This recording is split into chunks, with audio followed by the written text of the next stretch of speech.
the jobs you may not see every day. But just know we're working hard to make Hillsborough County a better place to live, work, and play. Subscribe to our YouTube page for more great county-related videos, only on HTV.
Good morning and welcome to the June 24th, 2024 Land Use Hearing Officer meeting. I'm Pamela Jo Hatley and I'll be serving as your Land Use Hearing Officer today. Before we get started, if you would please stand for the Pledge of Allegiance. Thank you.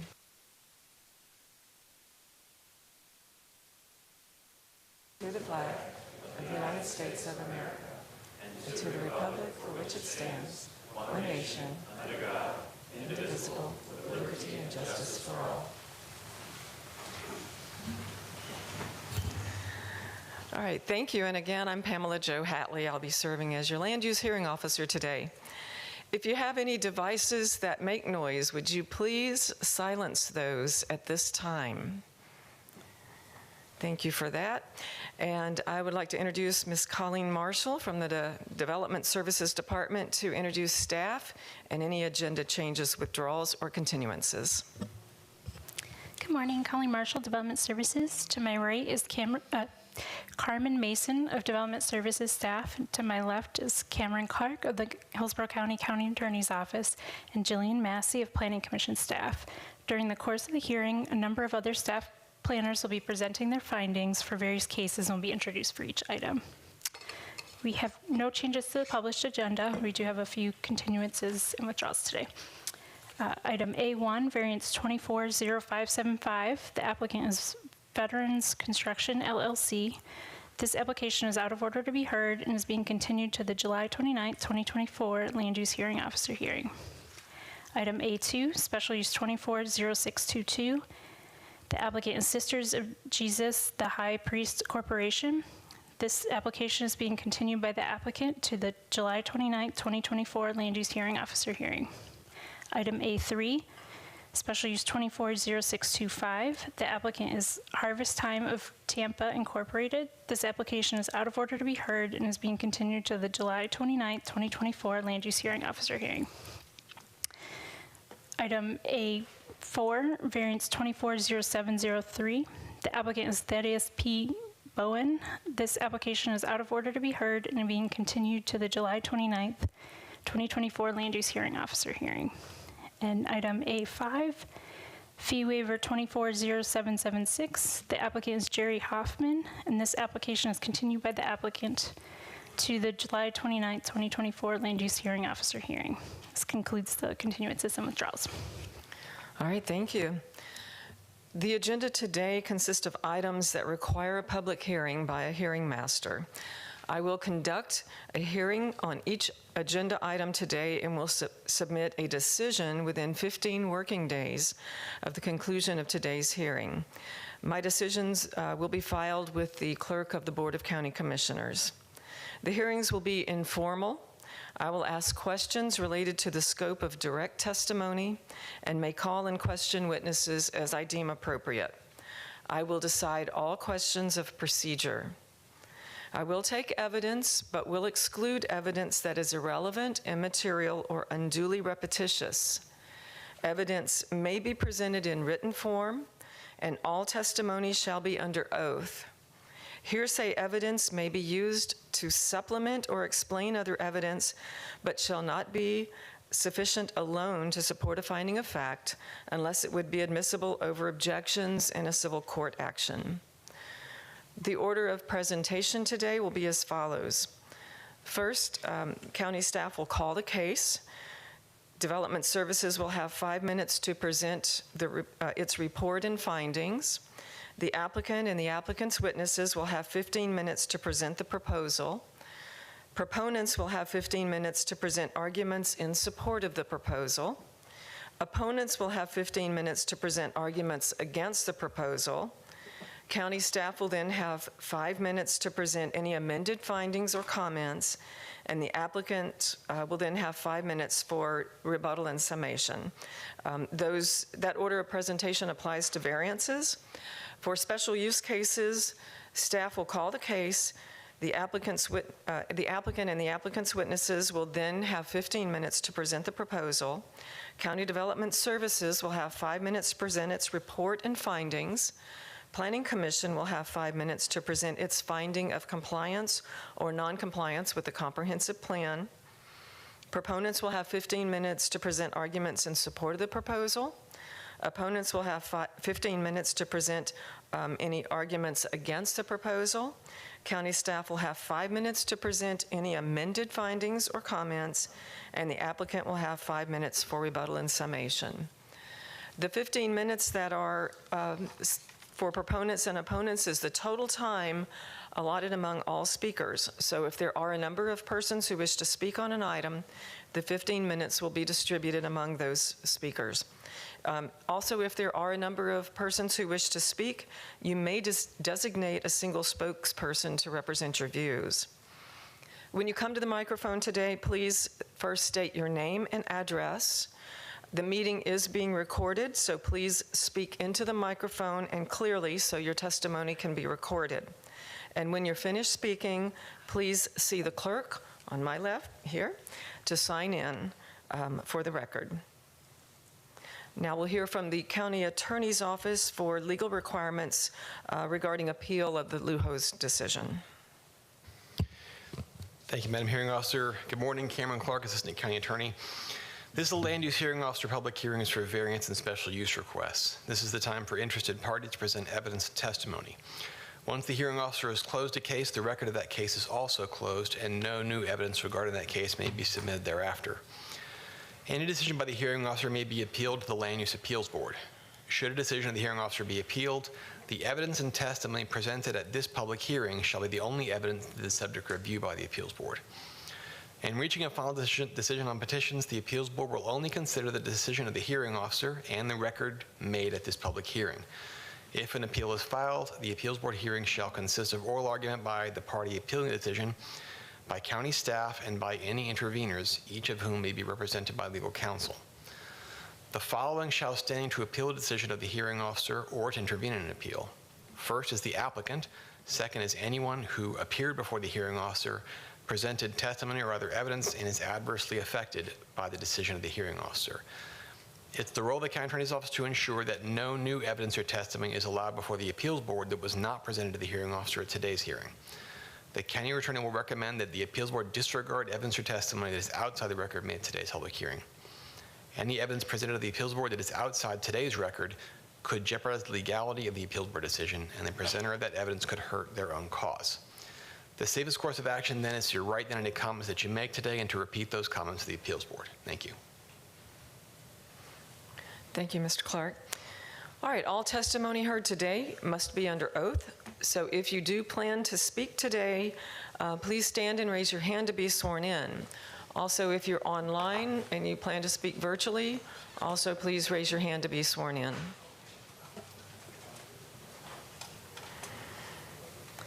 All right, do you swear or affirm the testimony you are about to give is the truth, the whole truth, and nothing but the truth? I do. I do. Thank you.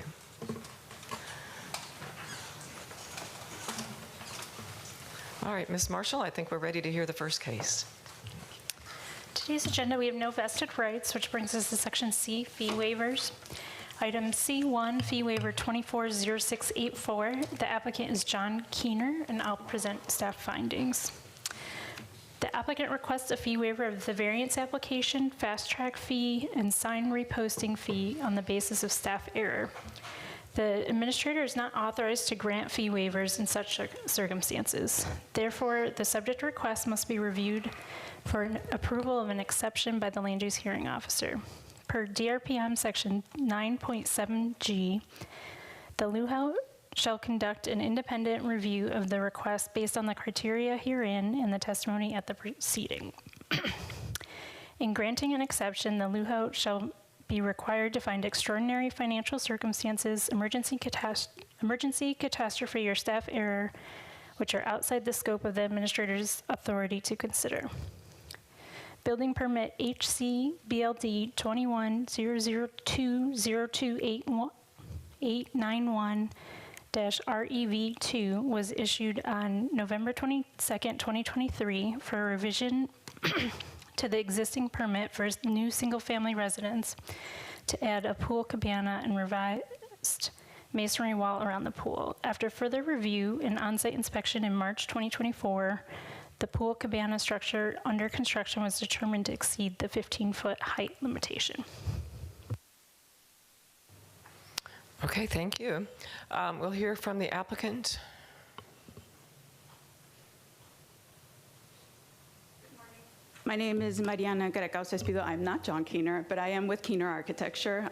We are located at 600 South Magnolia Avenue, Suite 275. We are requesting the fee waiver, like it was said, due to staff error.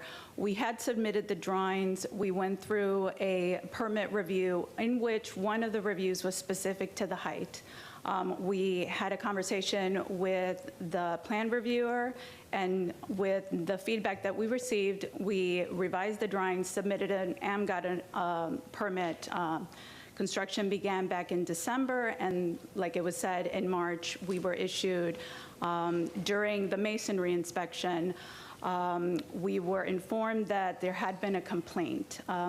We did look into seeing if there was an actual formal complaint issued with the county, but we did not see anything. So that is what has brought us here to the variance, and I will be presenting the variance in more detail when it's my time. So that's sort of in a nutshell. All right. Thank you very much. Thank you. Please sign in with the clerk. Okay. All right, is there anyone here or online who wishes to speak in support of this fee waiver request? All right, don't hear anyone. Is there anyone here or online who wishes to speak in opposition to this fee waiver request? Do not hear anyone. Development Services, anything further? Nothing further, thank you. All right. And I believe the Land Development Code requires a decision on this, on fee waivers within 5 business days of the hearing, and I intend to comply with that. Applicant, did you have anything further? No, okay. Thank you. This closes the hearing on fee waiver 24-0684. No remands, reconsideration requests, site development variance requests, or sign variance requests, which takes us to section H, variance requests. Item H1, variance 240528. The applicant is Mario Caro. The request is a variance to lot development standards, accessory dwelling requirements, and accessory structure requirements. Staff findings will be provided by Isis Brown.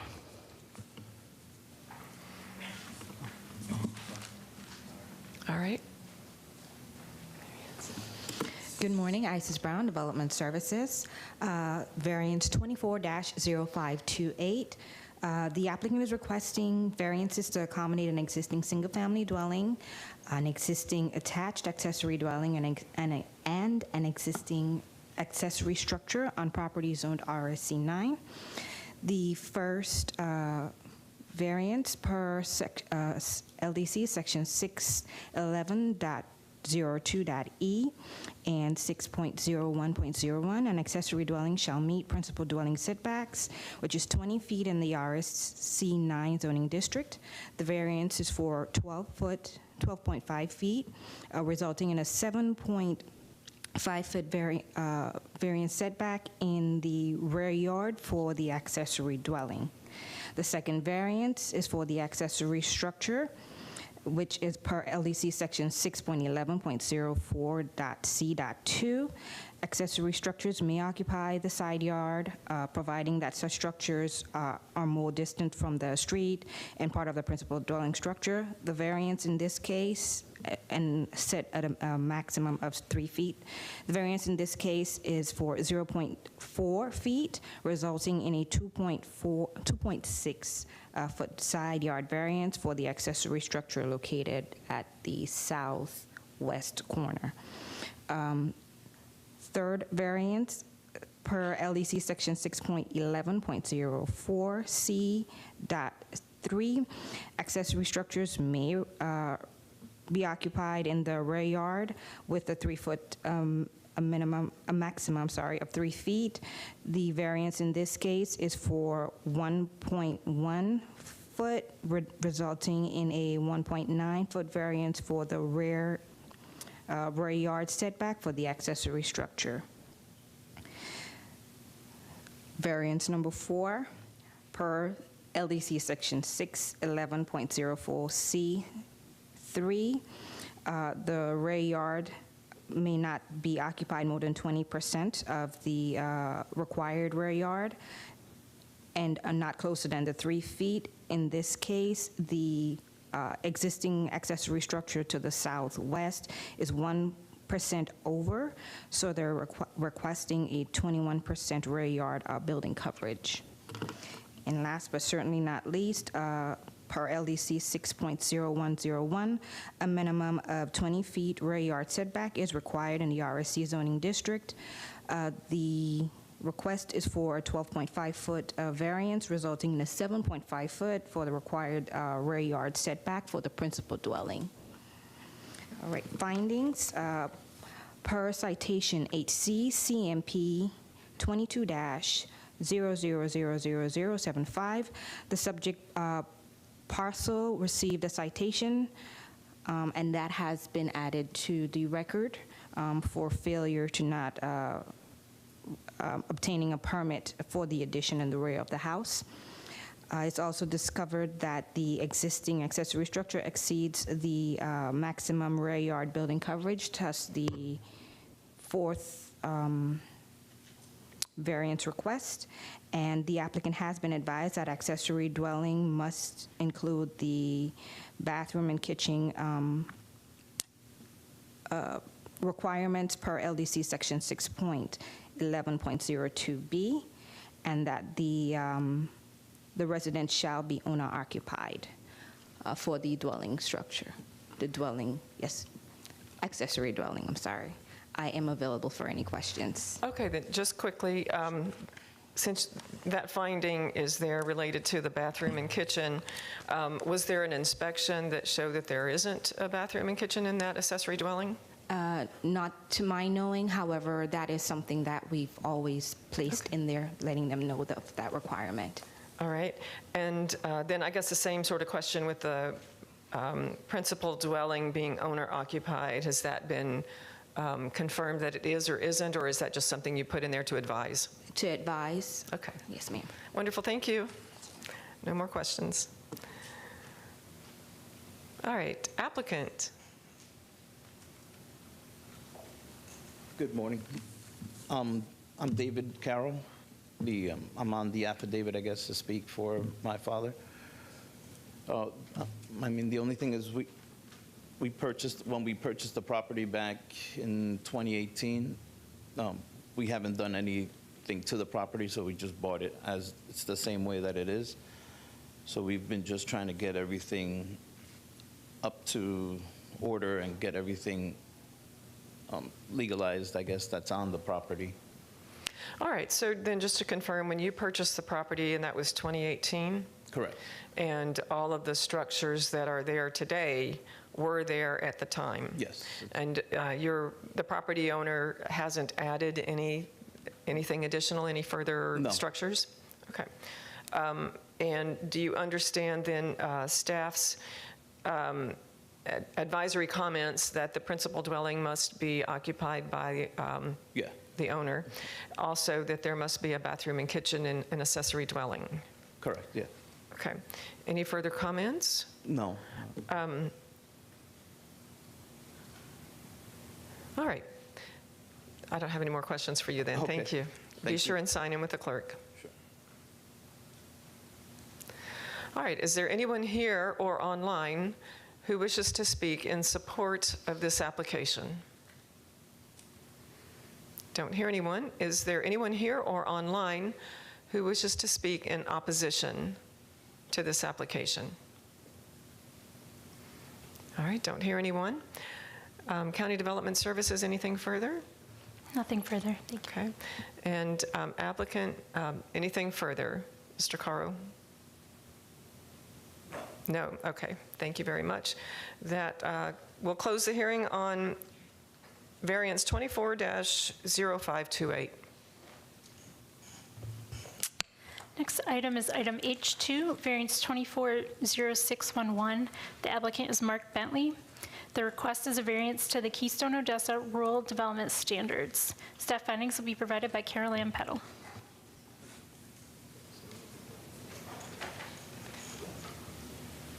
Good morning. Morning. Carol Ann Peddle, Development Services, variance 0611. The applicant requests variances to the design requirements of the Keystone Odessa Rural Development Standards to construct a dining hall for the Boy Scouts camp. Per LDC Section 30806A1, all non-residential buildings, excluding agricultural structures, churches, and schools, shall be limited to 2 stories in height and shall individually have no more than 7,500 square feet of gross floor area. The applicant requests a variance of 4,500 square feet to allow for a 12,000 square foot dining hall. And the second request is per LDC Section 30809-2, except as provided herein, parking shall not be located between the principal building's use and street right-of-way. The applicant requests to eliminate this requirement to allow existing parking area to remain. That concludes my comments. All right, thank you. No questions for you. Applicant?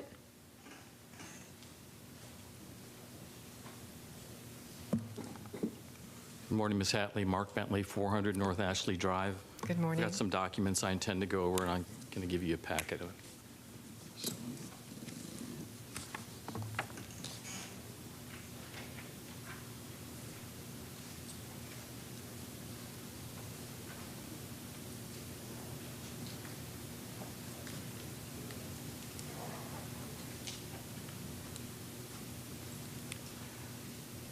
Ms. Hatley, on May 20th, we continued the hearing on this matter, and the rationale was that on the eve of the hearing, we had received some feedback from concerned citizens. They weren't identified simply just by their email address, and so we thought the better course of action was to reach out to them and see if we could address their concerns or answer any questions. The day after the 20th, we did that, and then on the 22nd, we received a response from one of the citizens who was not interested in meeting, and we never did receive a response from the other person. So just thought I'd bring that to your attention.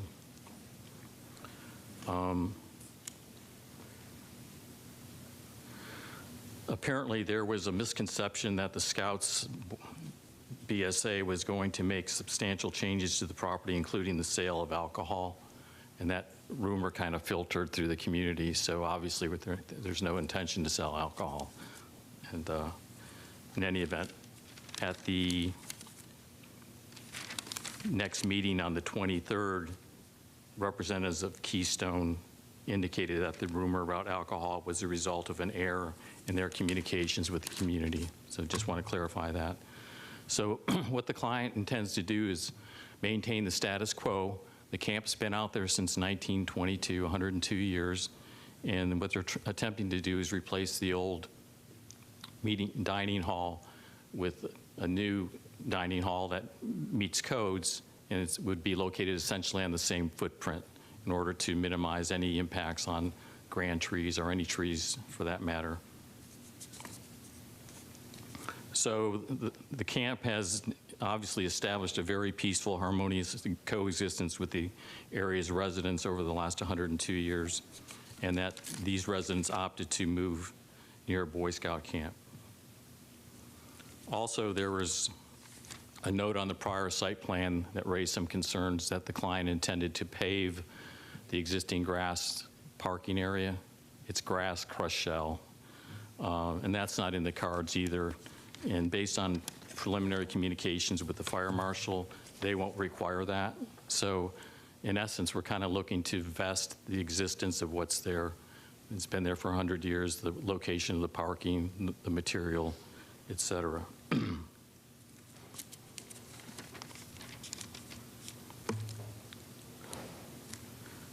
So the only really substantive variance of change is to replace the former dining hall with a new dining hall that now must meet all building codes, NFPA, fire marshal, Florida building code, et cetera.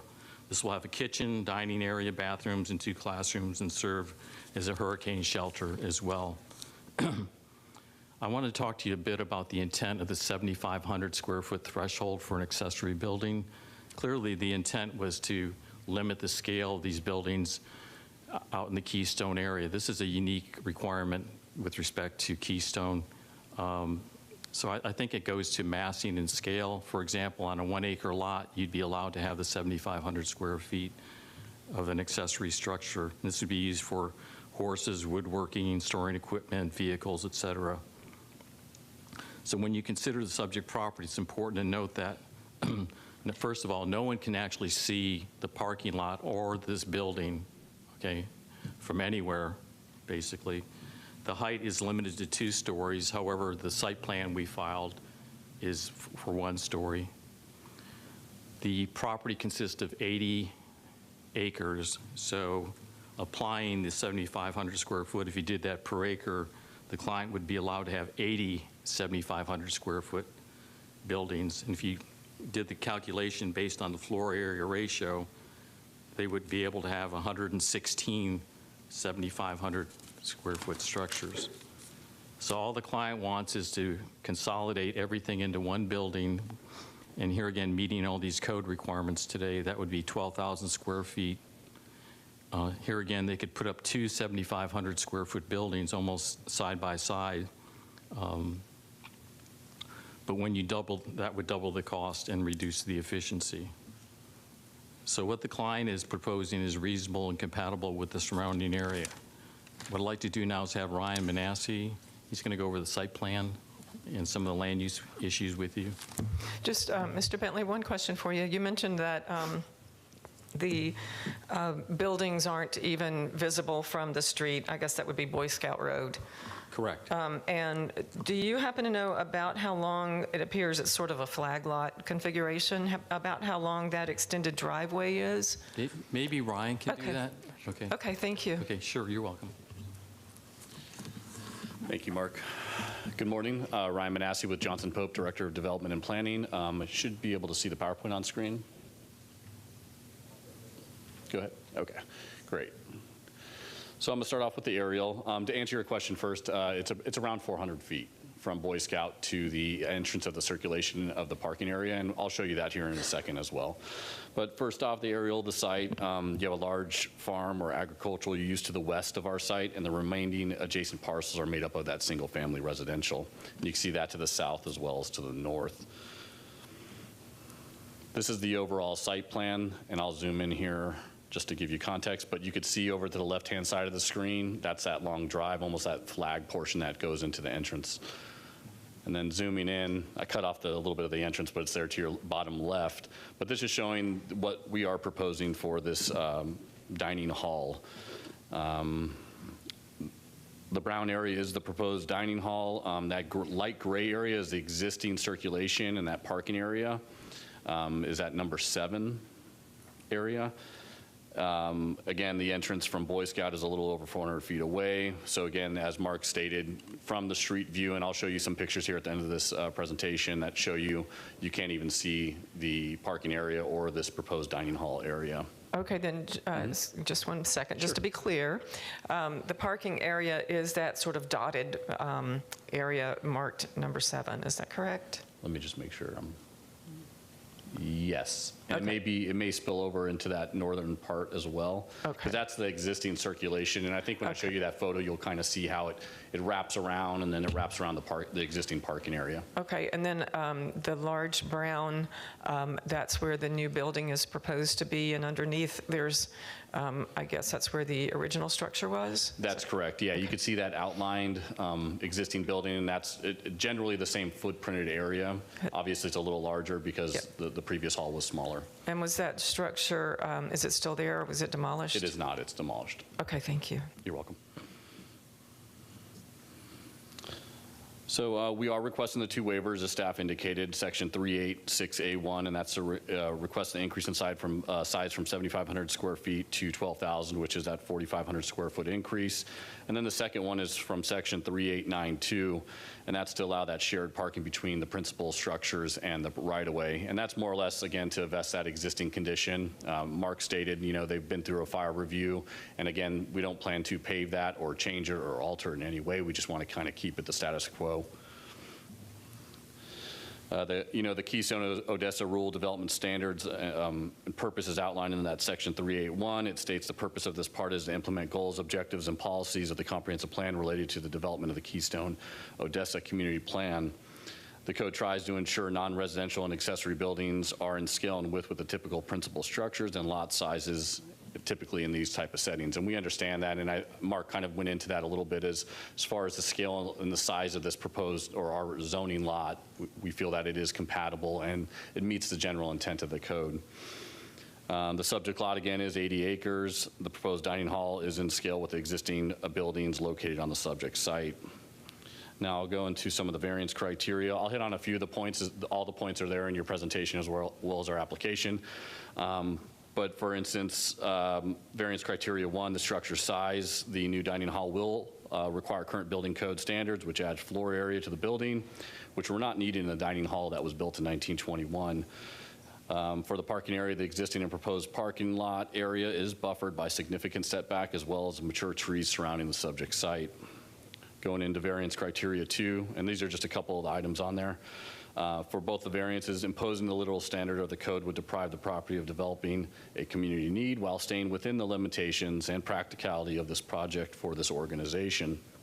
And the requested variants are the minimum to develop in order to meet the intent of the code. They're not trying to max out this site or the size of this dining hall. This is literally the minimum they need for it, and that's our request. And could you just explain that a little bit more, why this building needs to be this size? Sure. I think it mainly falls back again on the current code situation. You got to have restrooms, you got to have facilities and meet certain codes that do increase the size of what they previously had, which obviously did not meet codes. And I hit on that a little bit too, but to answer it here, I think that's the main reason for it. And obviously there is some growth in the Boy Scout community over the years. So that's to accommodate the community need and the community, the Boy Scout organization itself. Mm-hmm. So both variances will not substantially interfere or injure with the rights of others. Again, it's an 80-acre site. This is tucked well within it. The existing use remains the same and has been in existence since 1921. The use is not changing. This is the same organization and the same use of the facility that's been there and that everybody is used to. And again, like I say, the property is further tucked within that 80 acres. So variance criteria 5, it's not under code violation. So, you know, that variance criteria justification response doesn't really apply to us. We're here seeking the variance, you know, hopefully with that approval. And then, variance 6, criteria 6, granting the variance will promote public benefit as the use is for the community and has been since 1921. The failure to grant the variance will result in the loss to the community as well as the dining hall project will not be able to proceed forward, which serves the community. And again, this kind of goes into that, what Mark was stating. You know, we're well within our right to build 2 of these structures, but unfortunately with that, it imposes significant cost as well as efficiency of the site itself. You're going to start altering the site the way it's existed and operated since 1921. So this is the original hall. Again, it was first erected in 1921, served as a dining hall for over 100 years. In 2022, after decades, it was decommissioned and dismantled. So this kind of goes back into that question you had, Ms. Hatley, about in 1921, food, health, safety, and required bathroom codes were not the same as current codes, if they even existed. However, construction of the new dining hall will require those code requirements, which add to the floor area of the building, triggering the needed increase in building size, our variance. And Camp Roaring is primarily used for weekend camping, family and Cub Scout camping, used by other partner youth organizations, schools, and training venues for youth and adult leadership courses. And again, that use is staying the same. So here's just some conceptual plans to give you an idea of what they're proposing. Obviously, you know, we want to bring up the facility to current times, have some cool technology available in it, as well as a cool design that fits into the environment itself. So you have the floor plan over there on your left and some architectural renderings on the right-hand side. And this is street view, so that would be the entrance if you're looking south on Boy Scout. Again, that flag-shaped lot. That open field immediate to your left is a type of agricultural farm use. It appears to be open to the public as well. But you could see that existing tree and vegetation going down that 400 feet to the camp. You're not going to be able to see the new structure as well. You can't see the old structures as well, or the parking area. This is a view going down the road. So even looking straight down the road, it's hard to see what's back there. I'm sure you have inquisitive people that may travel and venture down there to see what there is, but from the street, you're not going to see it. Here's that existing parking configuration. You can see it's more of a circular shape. Altering that and really trying to meet the code as far as having the parking in the rear would really bring that vehicular circulation to a rear of a structure where you have youth camping and playing and doing different organization activities, and bringing vehicular traffic there is probably just clearly unsafe in our opinion. So in conclusion, location extent of the variance is dictated by the applicant's goal of maintaining the natural environment of the site and their means of the organization itself. Reorientating the site to accommodate the separation of parking from the right-of-way would affect the natural built environment on the property. The entrance is more shaped like a flag lot, thus buffering the parking area and proposed dining hall from the right-of-way, meeting the intent of the code. The proposed building location and parking area provide for safe pedestrian and vehicular circulation while maintaining the existing outdoor environment with minimal impact. And the new dining hall is needed to deliver BSA's desired programs to meet their current expectations related to health, safety, and youth protection, and continue operating as a scout camp. And with that, I'll turn it back over unless Mark has anything else. I guess we'll just reserve our time then. Thank you, unless you have any questions for me. No more questions? Just make sure that both of you sign in with the clerk. Thank you. All right, is there anyone here or online who wishes to speak in support of this application? In support?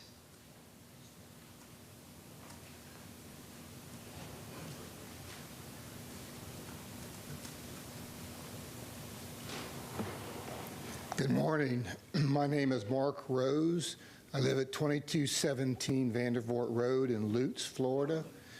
I'm a scoutmaster for the local troop there, 212, and have been there over 30 years as a scoutmaster. This is important that we get this built. Our troop goes camping every month, and we go out to Boring quite often, so this is an important improvement that we would need, and so I'm in support of it.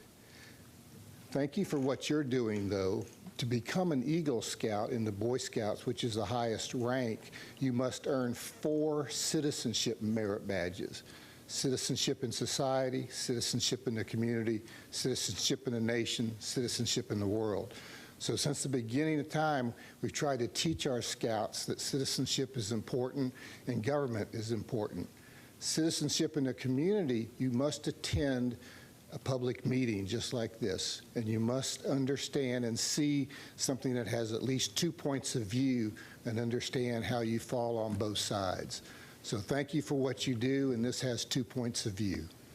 Thank you. All right, thank you. Good morning. My name is Patrick Kelly. I live at 2804 Sanders Drive, Tampa, Florida, 33611. I'm here today to advocate for the approval of the variance at Camp Roreen. This variance would enable the Boy Scouts to construct a new dining facility, and I believe this facility is essential for meeting the needs of our community's youth. Scouting was a big part of my youth. I was involved in scouting from Cub Scouts through earning my Eagle Scout here at Troop 45 at Christ the King Parish in Tampa. And the experiences I gained through scouting were formative for me. As we just heard, they taught me the importance of leadership, of being active in my community service. And I truly believe that the experiences that I had in scouting put me on track to where I am today as a law student at University of Florida who is eager to return to his community and continue contributing to it after law school. One of the key lessons I learned in scouting, as we just heard, I got those citizenship merit badges to earn my Eagle Scout, and it taught me to be an active contributing member of my community. And I think providing these scouts with a modern facility will ensure that we continue to foster those ideals in the next generation of youth. And today scouts are learning 21st century skills, things like programming, robotics, digital technology, and having a modern facility I think is really essential to continue to support those efforts, and that this dining facility would provide that. As we heard earlier, the proposed site, there was a building previously located there, so this isn't intruding on undeveloped area, and it preserves the character of the area. I think refusing this variance would impose an unnecessary hardship on the Scouts by denying them access to a facility that meets their current needs. Camp Burreen has been a part of our community for over 100 years, as we've heard. It's hosted generations of Scouts. And this new dining hall will allow the camp to continue providing a safe and suitable environment for the next generations of Scouts. Granting this variance is not just about constructing a dining hall. It's about supporting an institution that has shaped countless lives, including my own. It's about ensuring that the Scouts of today and tomorrow have the resources they need to thrive. Thank you for your time. All right, thank you.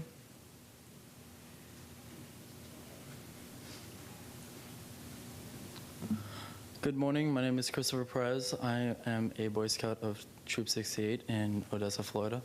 Our church is located in Keystone United Methodist, and just down the road is Boy Scout Road, where Camp Burreen is located.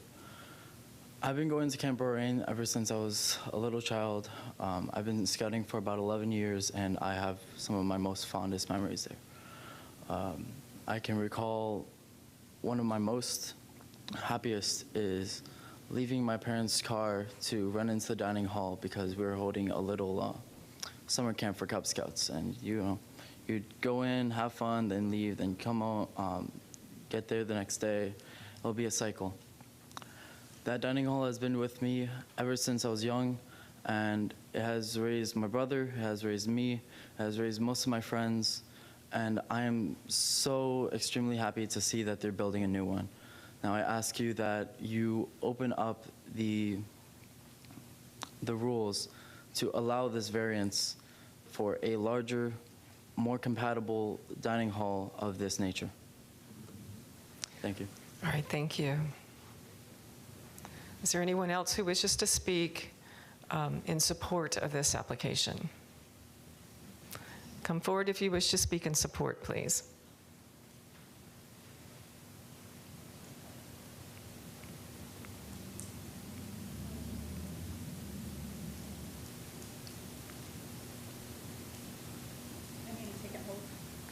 All right. All right. Do you swear or affirm that the testimony you're about to give is the truth, the whole truth, and nothing but the truth? I do.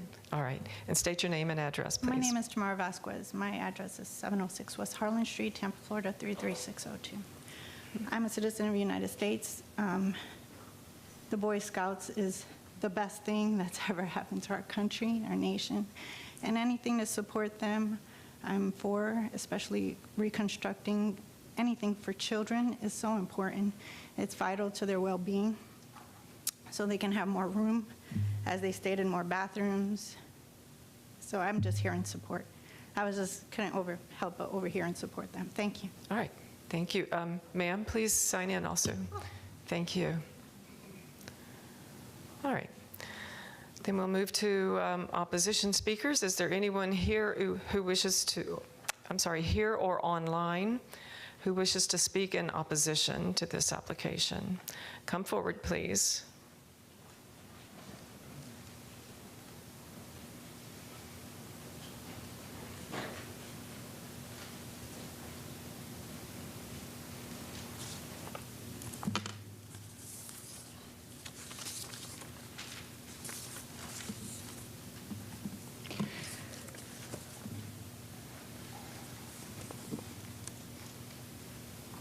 Nancy Paderaki, 18128 Gun Highway, Keystone, Odessa. I oppose this variance for the following 4 reasons. 1, land development code usage. Membership organizations, banquet halls, and event centers are all prohibited in this location and should be discouraged so they don't travel through residential areas. Scouting organizations' stated emphasis is on, quote, practical outdoor activities, not indoor. Camps are conditional and commonly defined as having temporary lodging such as tents and cabins. 2, location. As you can see, 35 to 40% of the camp acreage is underwater or wetlands, with some of the remaining land in flood zone A, all of which is not compatible with septic systems large enough to support an event center the size of nearly 2 gymnasiums. This camp is directly supported by 3 lakes and residential neighborhoods. Many of the lakefront residents are deeded out into the water, which is an excellent conductor of sound and light. More than 90 properties are within 500 feet. Access to this campground is by residential properties on a narrow, windy road. 3, size. 7,500 square foot building could serve 400 people. 12,000 over 700. And that is over a quarter of an acre of land, the size of a super large banquet hall or event center. Including flood zone A, Camp Borean has about 50 plus upland acres, whereas Sandhill Scout is 1,300 acres, and its largest building's indoor capacity is less than 8,000 square feet. And they host various non-Boy Scout events, like war reenactment with cannons. 4, impact if approved. Agricultural properties are being promoted as event centers that are regional in reach and not neighborhood fairs. These activities come with outdoor music, light, traffic, and wandering strangers into residential neighborhoods where children play, and they violate code. The 7,500 square foot building max is a safeguard to prevent large gatherings intruding into the quality, privacy, and safety of rural residential life. And the standard is consistent with the Keystone Odessa Community Plan to retain its rural residential character, maintain ecological balance, protect water resources, and developments be compatible with the community in design and scale. Keystone's culture is rich in history, and just like other historic districts, Keystone residents expect visitors to adhere to these standards and respect Keystone's culture. Do not compromise these standards for the wants of a private membership organization or a developer. Deny this application. Thank you. All right, thank you. And please be sure and sign in. Good morning. My name is Trish Lawton. I live at 8310 Jana Drive, Keystone, Odessa. Not a single resident of Keystone feels good about being here today to oppose variance application 240611. We want to celebrate with the Boy Scouts when they transition to Scouting America on February 8th. February 8th is also the day the Scouts lay a wreath on the founding member of Daniel Carter Beard's grave. I worked at a summer camp that was founded by Daniel Carter Beard. The Woodcraft Camp was much like the Boy Scouts, providing a camp rooted in values and virtues where profound life-changing opportunities are available, develop character in action, citizenship at play, and activity-based leadership. I'm proud to live in Keystone, where historic Camp Borean offers the same experience. Some have argued that the Scouts were in Keystone before me. I would agree, but also make note that the dining facility they demolished 2 years ago had existed when Scout membership was 75% greater than it is today, and it served all those BSA memberships when it was peaked in 1973. The indoor capacity at the time was 4,622 square feet, which could still be beneficial to today's membership. From a staff perspective, I know it is required to move 1,500 campers and staff from their sleeping quarters in order to shelter in place in a safer location. A dining hall with floor-to-ceiling windows should not be utilized if a tornado warning is broadcast.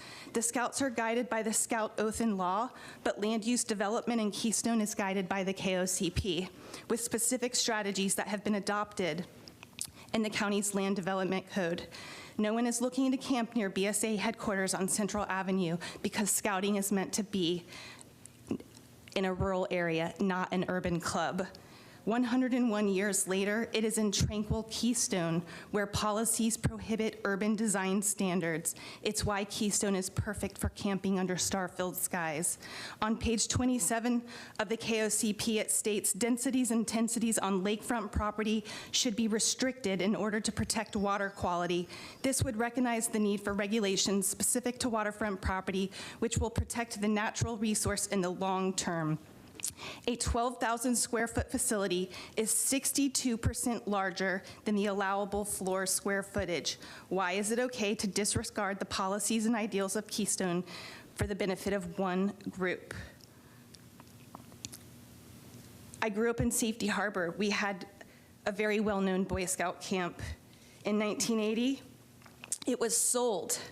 The adjoining Camp Sewell was looking to sell 13 years later when the money from that sale ran out. Unfortunately, right now, membership is dwindling, and you can look up in Google so many camps closing. We do not want to see this happen to Camp Boreen, but what we want is that the camp is held to the standards and policies of the Keystone area.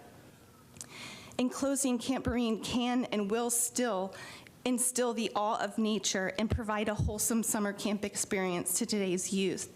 The kids are not going to be enamored with signs or roads or dining halls.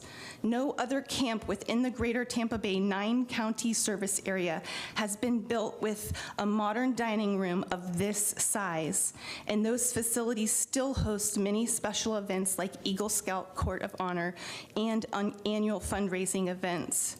The local scouts will be in awe of the character and history of a camp where conservation is the cornerstone of intangible values. Per the variance criteria, BSA executives have not proven any hardships, practical difficulties, or undue burden to justify an exception to these rules. Please deny application 24-0611. Thank you. Thank you.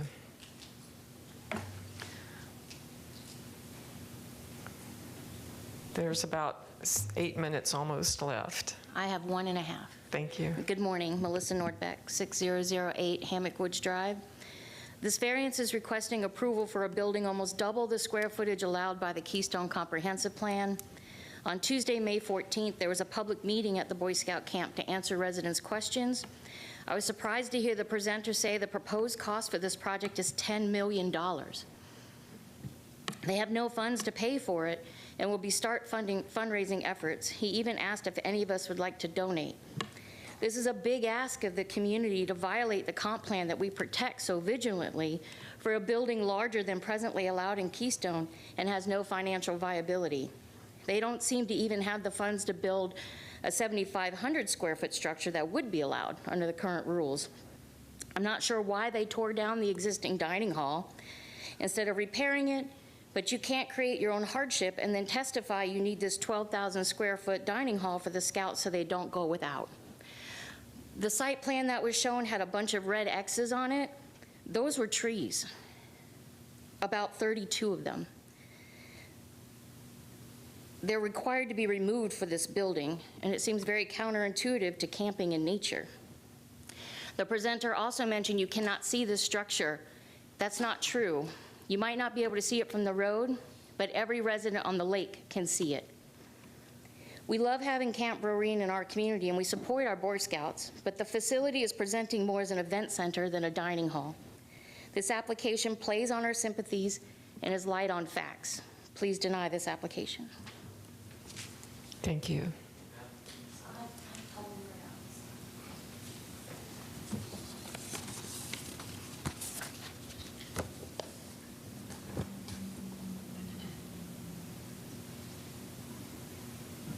I have an older map that's when it was paved, but the concept is still there. My name is Elizabeth White. I live in Keystone, Odessa. My husband is an Eagle Scout with a bronze palm, and he was inducted into the Order of the Arrow with Brotherhood membership. His brother is an Eagle Scout. Their dad, my wonderful father-in-law, was a Scoutmaster, a Silver Beaver recipient, and a Wood Badge instructor with 4 beads. Scouting is part of our family. The first rule of the Scout law is that a Scout is trustworthy. The executives of this council have not been. Boy Scouts are also to obey the laws of their community and country. They are not. The demolition permit issued for the old 6,115 square foot hall was issued in 2021, and that permit clearly states the land use code of 7,500 square foot allowed. The Scouts could have replaced the old dining hall then. On April 26th, I contacted the Boy Scouts to ask about this variance. Matthew Hall told me it was a legacy project for an outgoing leader. That same day, I spoke to Mike Butler, the Boy Scout executive. He told me the proposed building was 9,500 square feet. We also agreed to have a community meeting that was open to the public to discuss this variance. This meeting was held on May 14th at the camp. At this public meeting, the Boy Scout president presented the same glossy flyer they have here today. The architect said the actual dining room in the proposed new building is 5,000 square feet. This variance is for a dining hall. On Friday, May 17th at 4:44 p.m., Mike Butler called me upset about opposition to this variance. He threatened to sell the property if they did not get their variance. He was not interested in hearing about our comp plan or working toward any compromise. He ended the call with "see you on Monday." Maybe this is what their attorney alluded to at the May 20th LUHO to have this variance continued. On May 22nd, the Boy Scout attorney sent an email to 2 women in our community who opposed this variance. This email was not perceived as an invitation to engage. Rather, these women felt singled out. Being singled out was very unsettling. The Boy Scout executives have failed to meet any of the variance criteria and have failed to show any economic or environmental hardships by being denied an extended circular road up to 36 feet in width and a $10 million, 12,000 square foot structure that called for the removal of approximately 28 to 30 trees, including grand oaks. They also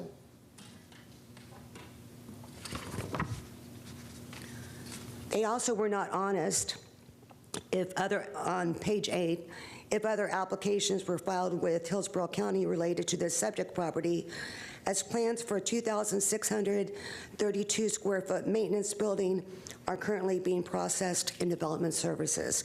Please deny both requests. Thank you.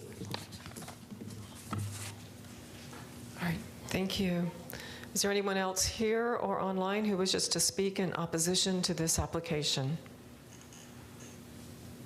We also have additional 20 letters of opposition we're going to enter today. Okay, thank you, ma'am. You can leave those with the clerk. Thank you.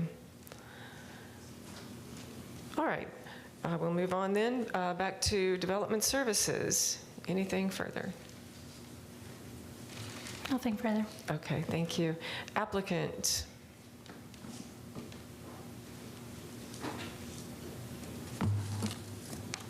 Thank you, Ms. Hatley. Mark Bentley once again. In summary, we have a unique property presenting unique challenges. We're dealing with a code section that was really not intended for this particular situation. It was intended for actually the conventional single-family lot out in Keystone, not an 80-acre piece of property like this. As I mentioned before, we could put 2 7,500 square foot buildings side by side with a breezeway, and we wouldn't be here today, but that doesn't make a lot of sense. You asked a good question, like why 12,000 square feet? I conferred with Mike Butler, chief executive, and he indicated that at maximum capacity, there's 384 seats for dining in the facility, and that's like would be the largest group they'd ever have in terms of camping. So that's to accommodate like a worst case scenario. The client meets all variance criteria. We have tremendous community support. I don't know if you've had the opportunity to examine optics. There are 34 letters in support. Also point out that churches and schools can exceed 7,500 square feet in the same area, and I don't know the rationale for this limitation with respect to this type of use. The facility will only be used by organizations such as church groups and things like that, like they have historically, that fulfill the Boy Scouts mission statement and their standards. Okay, so nothing's going to change in that respect. And then with respect to the first speaker, Ms. Pataraki, she's one of the ladies we attempted to contact prior to the hearing, and she didn't want to meet, but Ms. Pataraki lives about 4 miles away to the northeast, so I don't think she'd be impacted by anything that's going to take place at the subject property. So that being said, we really appreciate your time. If you have any questions, we'll gladly try and answer them. I'll get somebody with Scouts who can. I don't think I have any more questions for you. Thank you. And I'd like to get this in the record. This is a aerial showing the location from Ms. Padaraki to the subject. All right, please, thank you.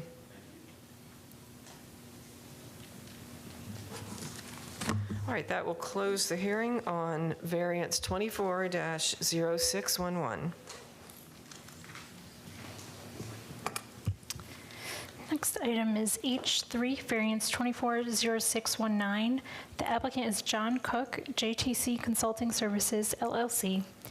The request is a variance to lot development standards and variance to accessory structure requirements. Staff findings will be provided by Chris Granlenard.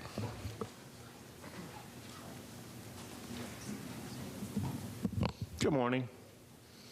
Chris Granlenard, Planner of Development Services. Here to present application variance 24-0619.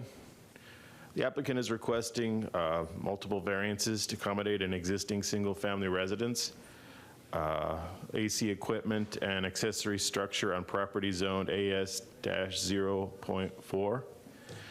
The requested variances are LDC section 6.01.01, a minimum side yard setback of 25 feet is required in the AS 0.4 zoning district. They're requesting a variance of 18.6 feet. As a result, it would be a 6.4-foot side yard setback for the single-family residence along the southern property line. Second variance is for LDC section 6.01.03.I.3. The requirement is mechanical equipment such as air conditioning units may project 3 feet into the required side yard.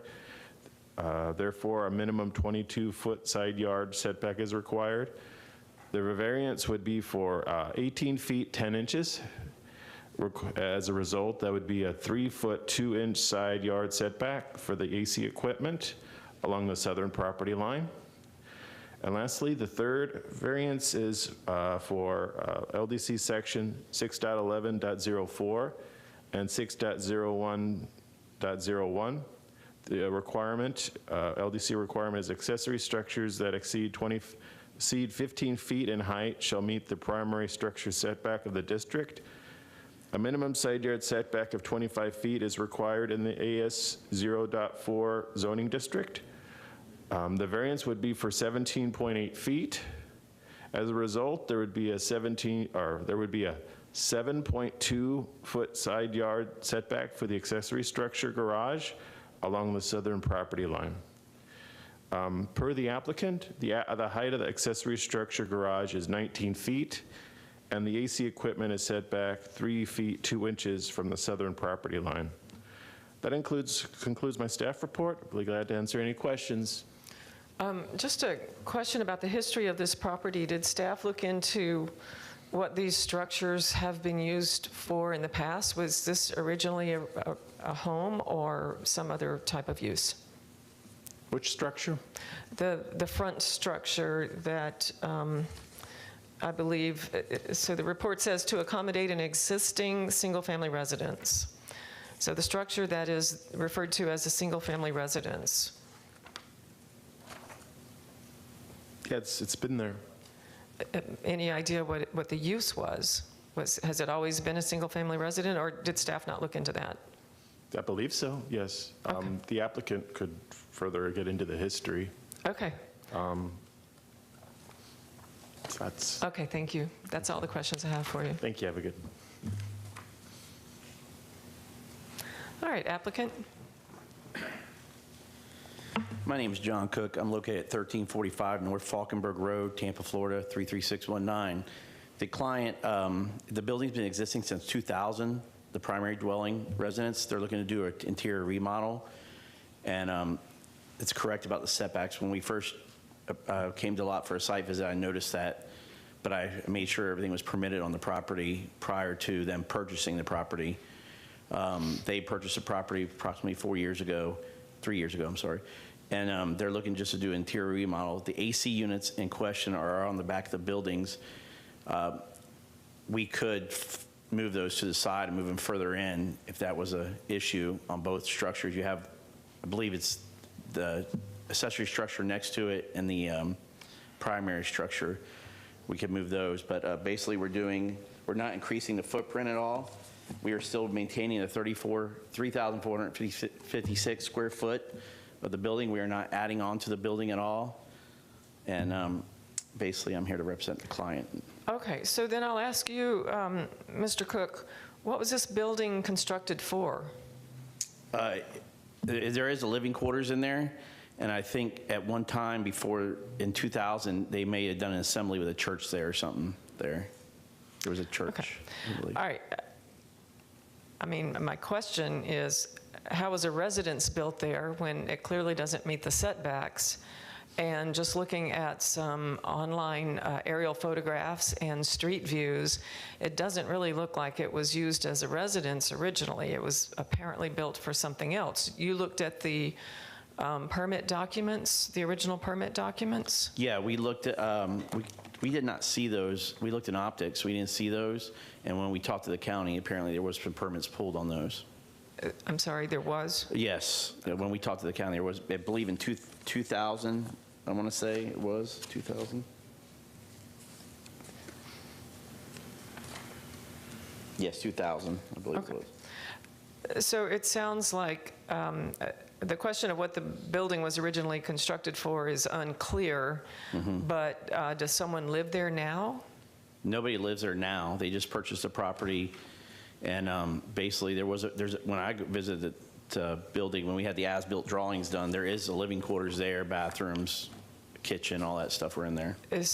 Okay, living quarters there. Is there something else in there? It was the building? Just mostly open hall, like a studio, open concept in the middle, and it had a bedroom, had a bathroom, kitchen, pool. Okay. All right. And then the building behind the one that's designated as a single-family residence, what is that building used for? Well, there's the main building front coming into the property from the east, and then you have an accessory structure shop where I believe the old owner used to use that to manufacture and store stuff. Okay, so there's two structures on the Yeah. site. Okay. Yes, ma'am. So the building behind the residential building. Next to it. On the side. Next to it? Yes. Okay. To the west of the first structure. I see. Yes, all right. I see I'm looking at the survey. I see the north arrow. So it would be the building to the west. Yes, ma'am. Okay. And that's used as a garage or a shop or something? Yes, the old owner used it to store stuff in, yes. Okay, so it's not a residence. There's no residence in there? No, ma'am. I've been in it. It's just a big warehouse. I don't know how the client's going to utilize that because they don't store. It's too big for the current client that bought the property. But it isn't, I mean, it's air conditioned. Just one space was air conditioned on the side, and I think from what they're saying, they're going to pull it out. They're not going to use that structure. There is an old AC there currently on the site that I looked at, and it's in repair. It's in need of repair. All right. So regarding the variance criteria response, all right, there's 6 variance criteria, and on number 2, it says, describe how the literal requirements of the Land Development Code would deprive you of rights commonly enjoyed by other properties in the same district and area. And the response is, this does not apply. The structure is over 20 years old. I need you to address that question. It does apply. Yeah. So how would the Land Development Code setback requirements deprive the property owner of rights commonly enjoyed by other properties? I don't have an answer for that question. It just, I think that was the client, the property owner's statement on that, but yes. Well, essentially, if the variance is not granted, the structure is not allowed to be used as a home. Is that correct? That's true. Okay. So they would either not be able to use it as a home, or they would have to demolish it or move it or something. Is that correct? Yes. They bought the property under the concept misconception, and I'll tell you that, from the realtor, that they could turn it into a home because they're selling their property in Riverview and want to move out there full time, but they can't do that until they basically are able to get this building permit approved. So they're paying 2 mortgages right now, which they didn't originally think that was going to be an issue when they approached us and their engineering firm about doing it. I knew there was going to be you're going to apply for a variance hearing. I worked with the engineer of the Avante Group in Tampa, and we looked at all the issues they were going to go up against. Okay. And let's see. I had another question in mind, and now I can't think of it.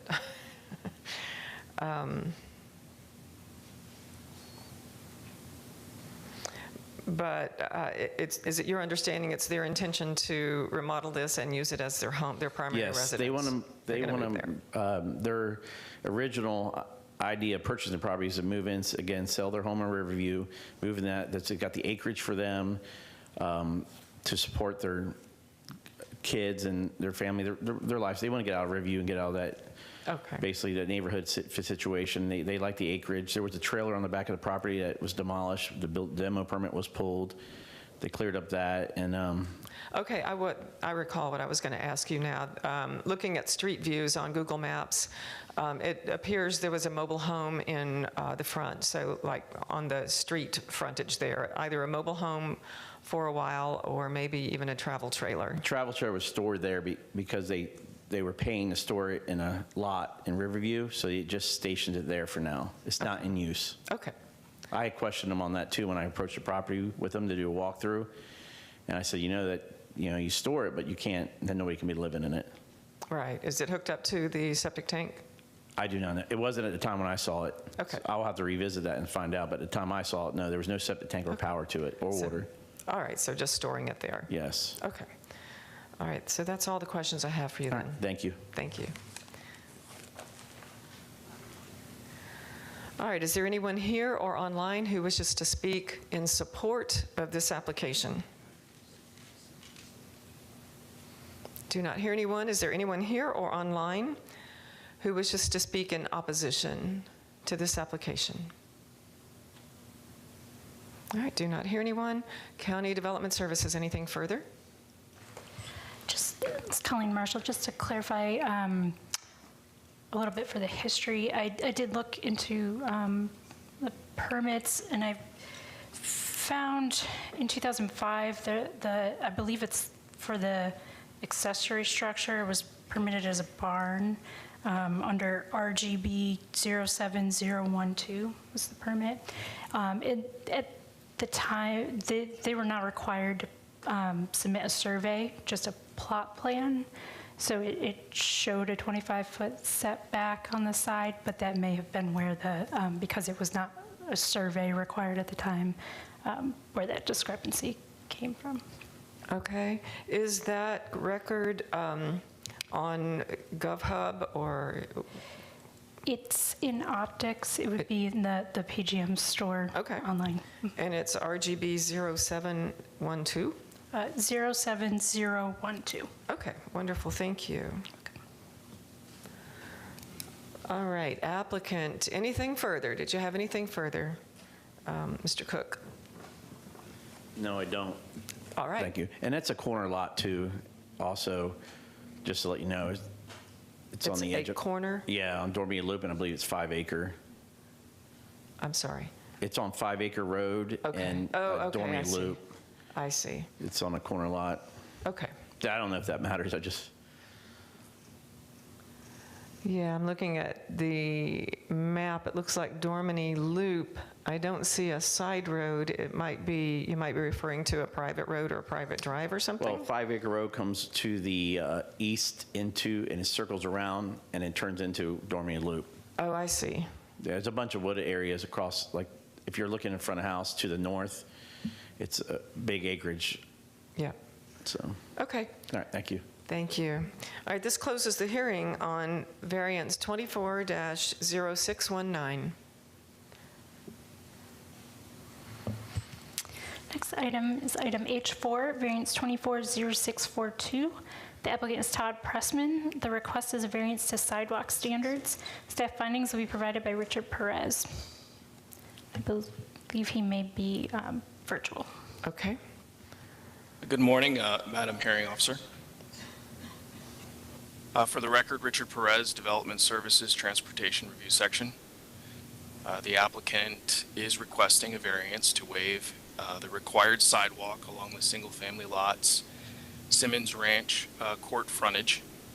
The property is located within Simmons Ranch Estates subdivision, zoned agricultural single-family 1, and is designated suburban mixed-use 6 future land use within the county's urban service area. The variance requested is to waive the requirement to construct a sidewalk along the frontage of an internal buildable lot in a residential subdivision, specifically County Land Development Code Section 60208A and 60208B2, requiring construction of an ADA and code compliance sidewalk. If granted, the applicant would not be required to construct a sidewalk along the property's Simmons Ranch port frontage. As laid out in the staff report submitted into the record, staff finds that the application has failed to demonstrate that the request is unique, how it constitutes a hardship, or prevents the ability to utilize the subject property for what it is zoned for, or how the absence of a sidewalk would make for a safer path for pedestrians who otherwise would rely on this infrastructure, or any other of the variance criteria laid out in the code, regardless of the existing condition of adjacent properties constructed prior to the subject property. And with that, I'll be happy to answer any questions you may have. Okay. I did look at this record, and I did look at some of the other properties that were built fairly recently in this subdivision. It seems there is one property that does include a sidewalk, but the others do not. Can you explain, Mr. Perez, how that might have happened, how some of these properties were given certificates of occupancy without sidewalks and this one wasn't?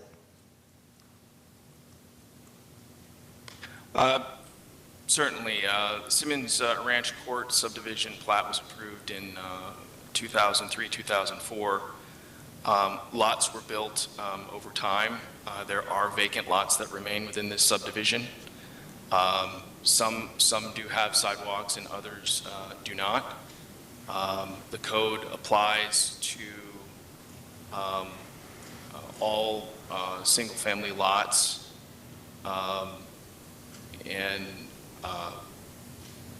and in this situation, there are two ways in which sidewalks can be waived. There is an administrative request reviewed by the county engineer, and under that authority cited in the county transportation technical manual in section 2.9.9, sidewalks are required on both sides of the sidewalk or side of the road. Exceptions to this requirement must be expressly permitted by the county land development code and reviewed and approved by the county engineer, which has that authority. And under the unique circumstances for each of those properties. I cannot speak to each of those properties. Those are immaterial to how the code is applied to each lot. But the other means for waiving the code requirement is also this land use hearing variance process that's before us today. I will note that this specific subject property, the property owner sought the county engineer's approval to waive the required sidewalk along the frontage. On August 18th, 2023, the county engineer concluded that the sidewalk for this lot is required to be constructed. All right, and so from my research, this is a subdivision with 10 lots. 8 lots have been built, and one of those lots has a sidewalk. So do you have any knowledge of how the other 7 lots were built without sidewalks, other than, I mean, any direct knowledge? Were there engineer approvals to waive those on the other lots? My understanding is that there was approval for one lot to waive the sidewalk on the north side of Simmons Ranch Court. There is no other record for the other lots that have been built. They were built some time ago and possibly before current sidewalk requirements. But that detailed information is we do not have, and are looking at this single-family lot as the code applies to it in its unique circumstance. Okay, when was the sidewalk code, when did that become effective?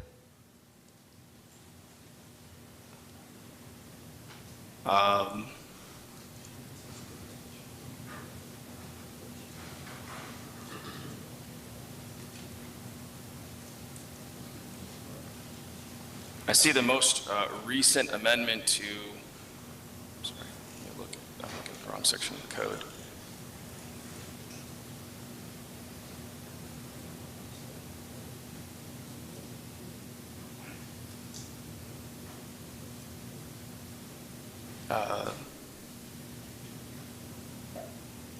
By the best I can tell, looking at the code itself, it shows a potential amendment that was in to this section of the code requiring sidewalks was in June 10th of 2004. But I cannot speak to the nature of that amendment or what it may have changed. Okay, 2004. All right, thank you. I guess the last question I have, and this might be, Mr. Perez, for you or for Development Services generally, but I guess I've never had a request for variance like this, you know, specifically on sidewalks. And I've never had a variance request that included staff findings that the applicant, you know, didn't prove their case. And essentially that's what this staff findings in this staff report say, that staff finds basically that the applicant didn't prove their case under the variance criteria. Is this one different somehow?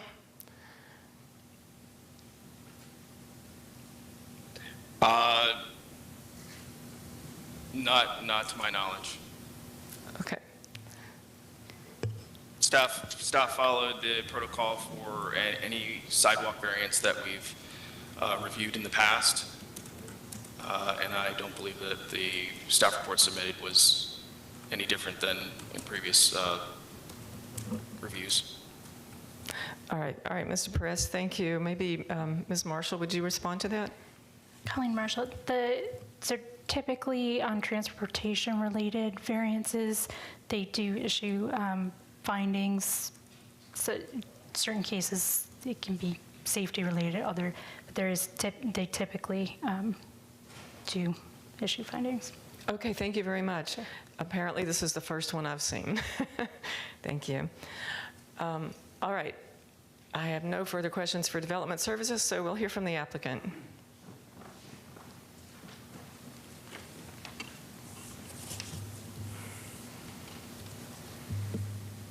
Thank you.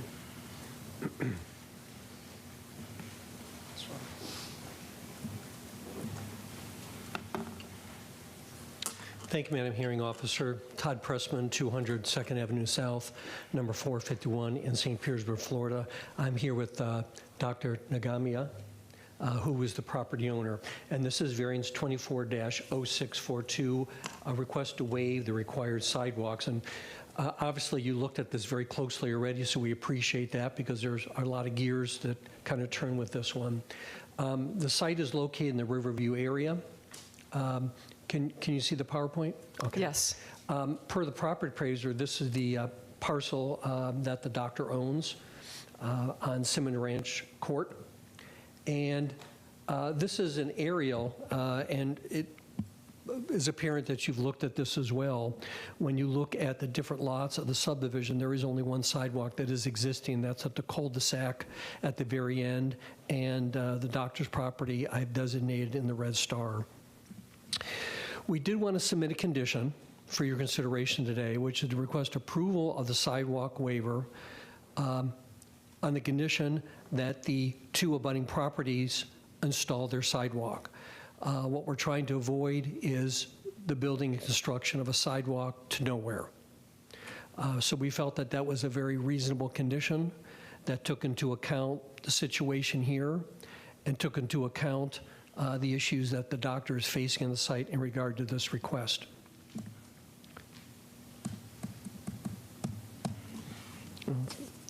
Well, part of the PowerPoint's not here. Would you let me grab my PowerPoint? It'll take about, or my iPad. It'll take about 30 seconds, so I can put that on the overhead. Please, that's fine. Thank you.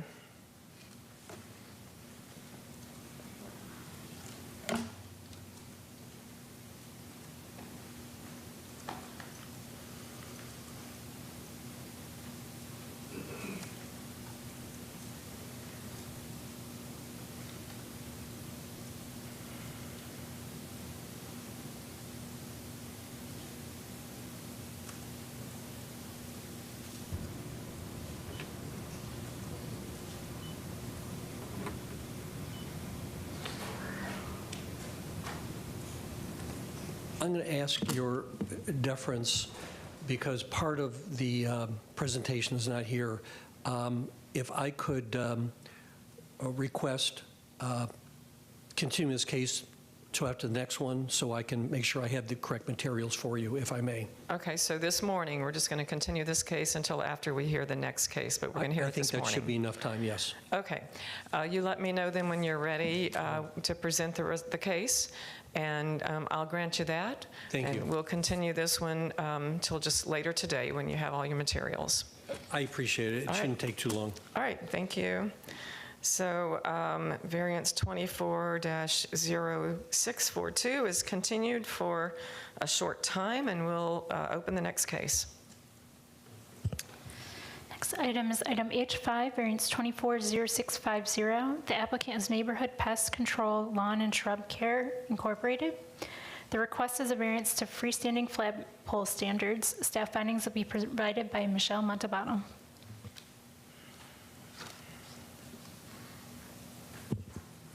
Good morning, Michelle Montalbano, Development Services. This is for variance 24-0650. The applicant is requesting a variance to the height limit for freestanding flagpoles to accommodate an existing flagpole in a non-residential zoning district, CG. A variance of 75 feet is requested in order to allow a 225-foot tall freestanding flagpole. LDC section 6805 restricts such freestanding flagpoles to 150 feet in height. The variance application is associated with fee waiver 240451, which is approved on the basis of staff error in connection with the issuance of the flagpole's building permit. A notice of violation was issued by code enforcement for the flagpole height violation. Let me know if you have any questions. Thank you. All right, thank you. I have no questions for you. Applicant?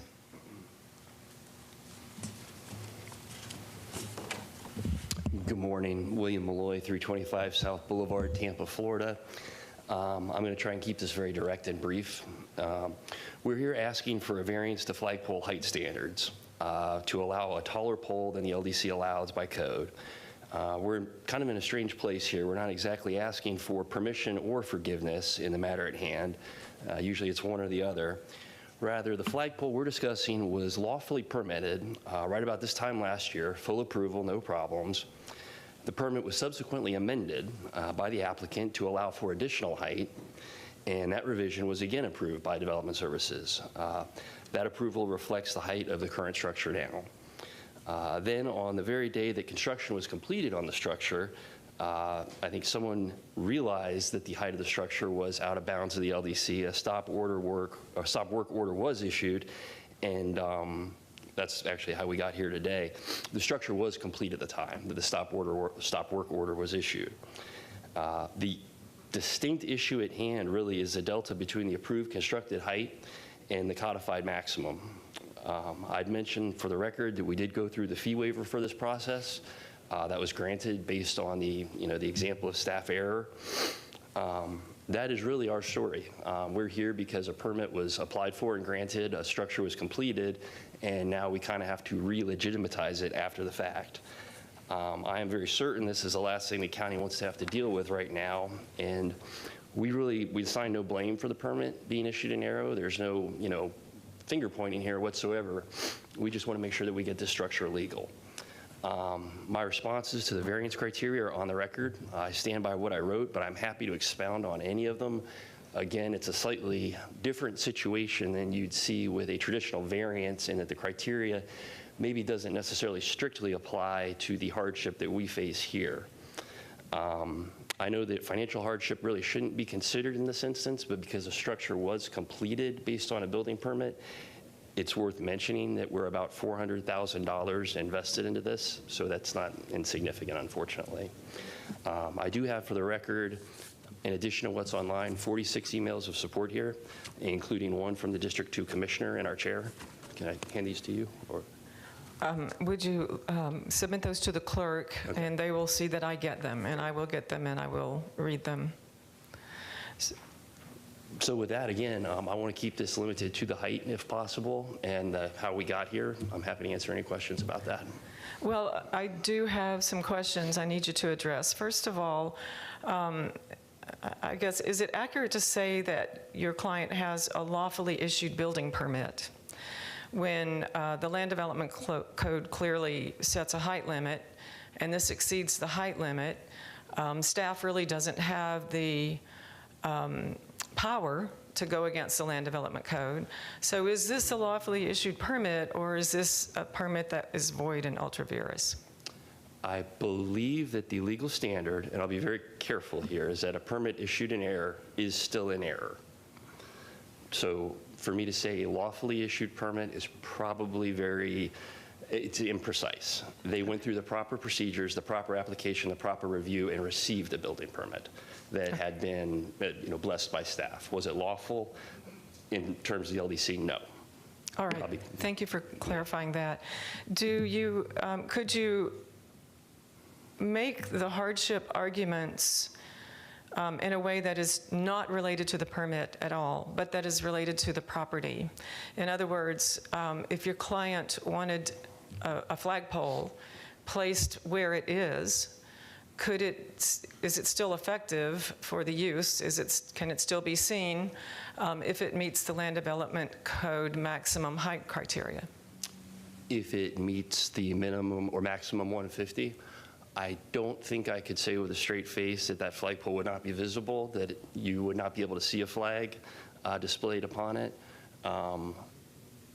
The additional height was a matter of we can do it, so we did. The county said we could, essentially, and that's where the additional request came from. As to hardship, if the intent of the flagpole is to display a flag, obviously that is accomplished, whether it's 150 feet or 225 feet. Okay, I appreciate that. Is there any other argument then that there's a hardship that's related to this parcel of land and not related to the erroneously issued permit? Just the nexus between the permit and the land. The permit runs with the land, obviously. The permit was based on that CG property. The flagpole standards are for the CG district. I think the only particularity of the circumstances of this case is that the flagpole is on this property. It could be on any property. We'd be asking for the same relief, I think, and that is to legitimize the structure based on staff error. Okay. I think that's all the questions I have for you then. Thank you very much. Be sure and sign in. All right, is there anyone here or online who wishes to speak in support of this application? Good morning. Good morning. My name's Ryan McDonald. I live at 303 West Chapman Road, Lutz, Florida, 33548. I actually live 6 houses away from Envirotech. I also live on Lake Chapman, and kind of hearing the Boy Scout stuff where you can see it from the lake, I live on the lake, I go out on the lake, and I actually like the flagpole being there because it takes my eyes away from the ugly cell tower that's kind of pretty close to it. I am friends with Craig and Envirotech. I'm not standing up here because I'm their friends. I'm standing up here because, one, I like the flagpole, I'm a neighbor. Two, what's happened to them was not really right. They've shared with me the entire process, applying for the permits, getting to where we are today. They followed every requirement that the county set to them. Many emails were back and forth. So many that this is a big project for them. So ordering steel, ordering the flag, install, you have to have all your ducks in a row. They had that. You're not buying $100,000 of steel just on a whim. As you can imagine, it's very expensive. But anyway, the flagpole cost them hundreds of thousands of dollars, as you just heard. It's all in support of America. The flagpole was approved on Flag Day, coincidentally, and when it first went into the ground, it was on September 11th. So they properly named this flagpole Freedom. The day the flagpole was installed, I was there. We couldn't imagine, we couldn't believe it when the county showed up and says it wasn't a code. We're like, wait, look at all the emails. They said it was too high. We were all shocked. The county said Environtech was going to have to drop it to $150 and pay for the cost. Well, if it costs $400,000 to build, it's going to cost more money to take it down. It's going to cost more money to put it up. Talking about hardship, and they got all the approvals the whole way. So that's why I'm here to support. Here to support what I believe is right and to grant this variance. Please let's do that and not penalize Environtech for following the steps and advice every step of the way. Thank you. Thank you, sir. Is there anyone else here to speak in support of this application? Good morning. My name is Michael Perricone. I reside at 314 Pine Bluff Drive in Lutz, Florida. I'm not an adjacent neighbor of the flag, but I can tell you that we are a Tampa suburb of citizens proud of our country, our community, and our flag. That this flag recognizes and symbolizes support of our country's military, law enforcement, and first responders aligns with my personal beliefs and the beliefs of thousands of citizens, not just residing in Lutz, but throughout the entire Tampa Bay area. Without getting into the details, to have initially approved permitting only to now decide that this beautiful symbol of our country requires further review is difficult to understand. The Commission should honor its initial decision to permit this symbol of pride and honor of our country and the service of the thousands of dedicated men and women that serve to keep our country, communities, and homes safe. Please allow the flag to fly as it stands. Thank you. Thank you, sir. All right, is there anyone else who wishes to speak in support of this application? All right, I don't hear anyone. Is there anyone here or online who wishes to speak in opposition to this application?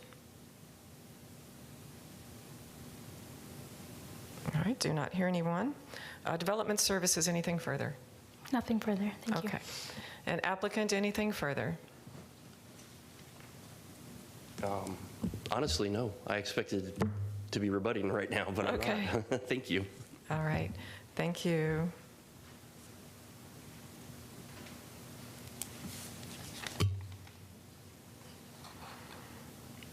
I actually did show that there were 2 persons signed up to speak, but no one was online, so I just want to make sure, and I hate to go back, but make sure that no one's online. So they have not signed in online. Okay, wonderful. Thank you for that. We're going to close the hearing then on variance 24-0650.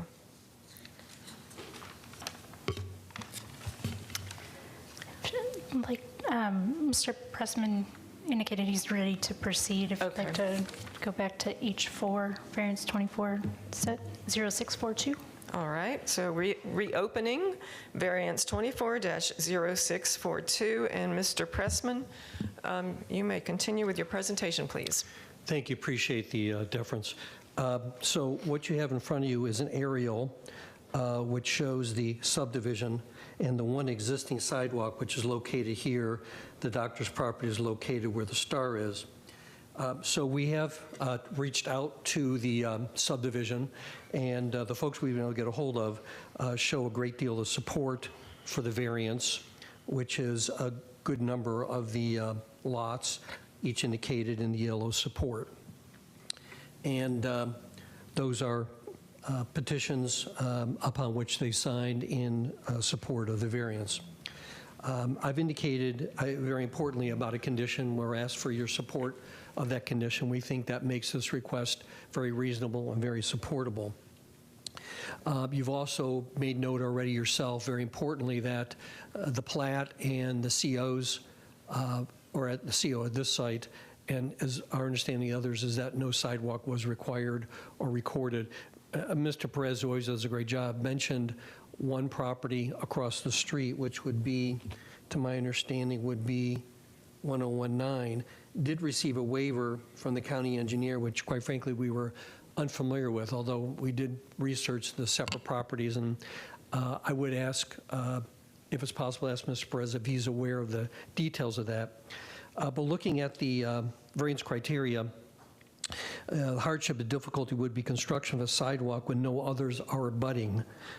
It would, in fact, be a sidewalk to nowhere, and that moves forward to the condition that we presented to you.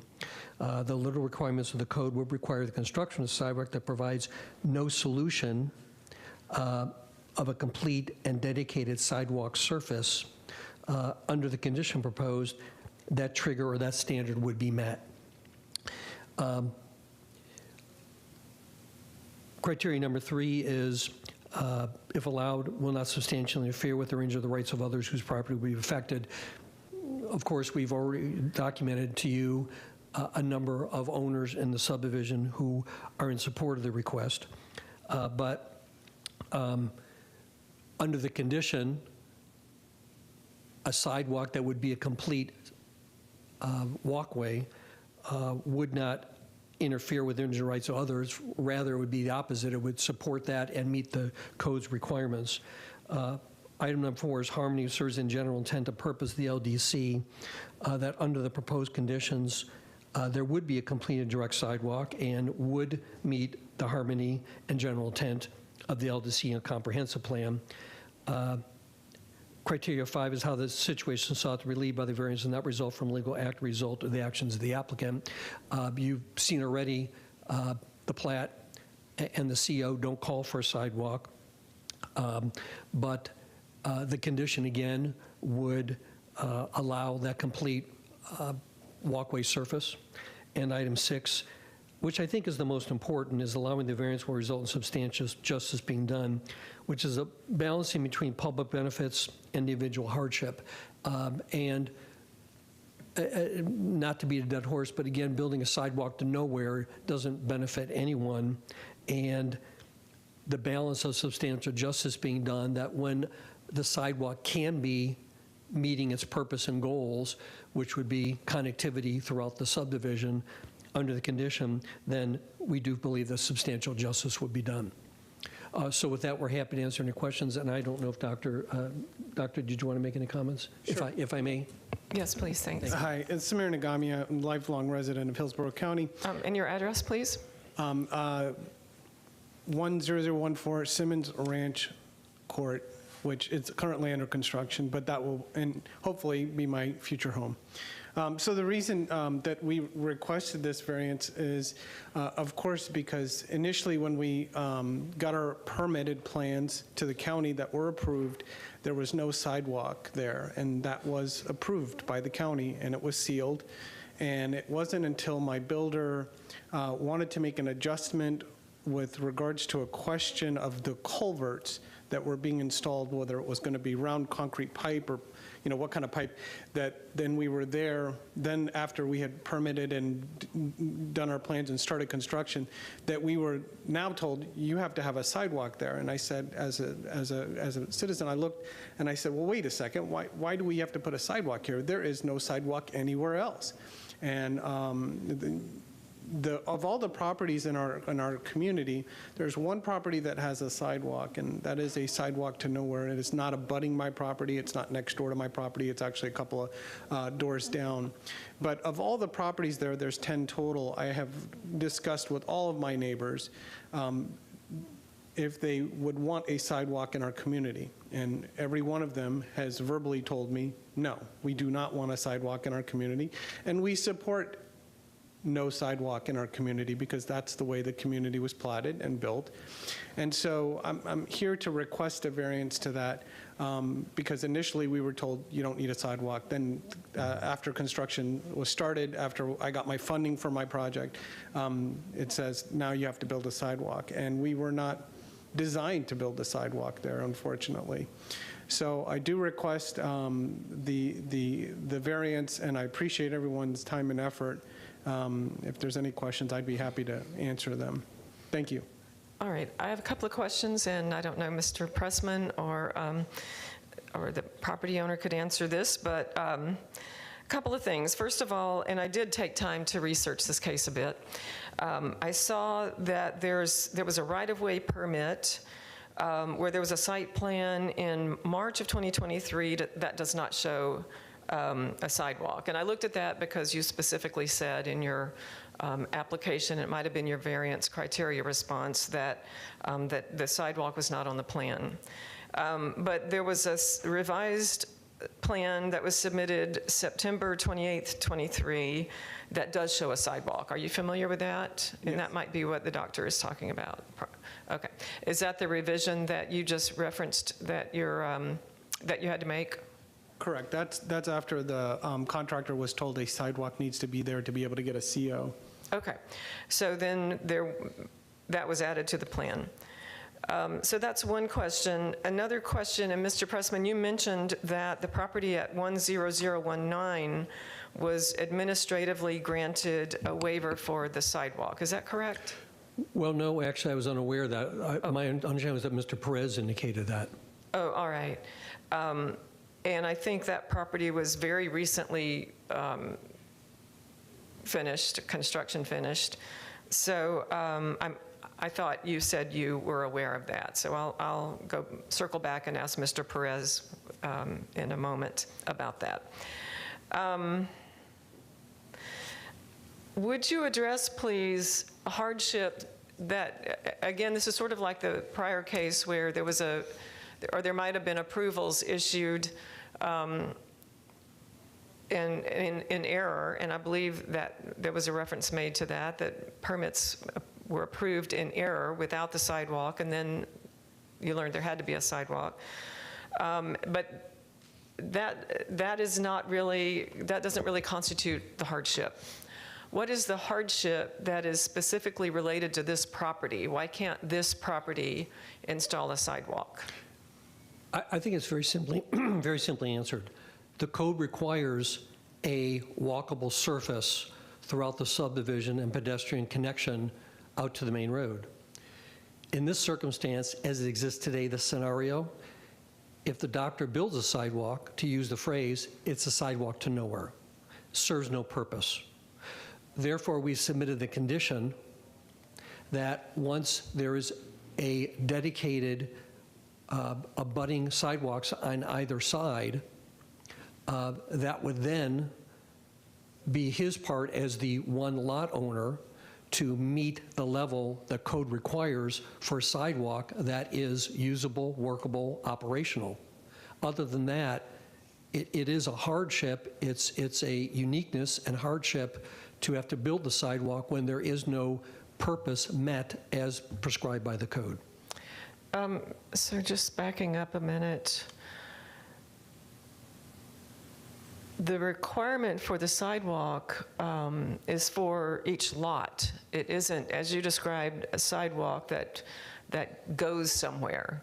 I don't know of a provision of the code that requires sidewalks to go somewhere, so that the sidewalk is just as to this lot and not connected with others and doesn't actually go somewhere. That's not really a provision of the code, is it? Well, I mean, the goal and function of a sidewalk system is to provide a safe, flat surface for pedestrian access. Right. And I agree with you. Logically, that's what a sidewalk does, and it Yes. goes somewhere. But the code requires a sidewalk as to each individual parcel, doesn't it? Well, it does, and at the same time, the code and purpose of the code, the function of the code, is to provide pedestrian access. We talk about pedestrian access on maybe every other zoning case that comes through. So that is the overriding direction, if I may say so. That's the overriding direction of the code. It's not a case of looking too close at the trees to see the forest. And that's not meant to be negative, but there's a perspective here. The code in writing says must put in a sidewalk, but the same point and same direction is to provide a safe pedestrian access and circulation. And that is not met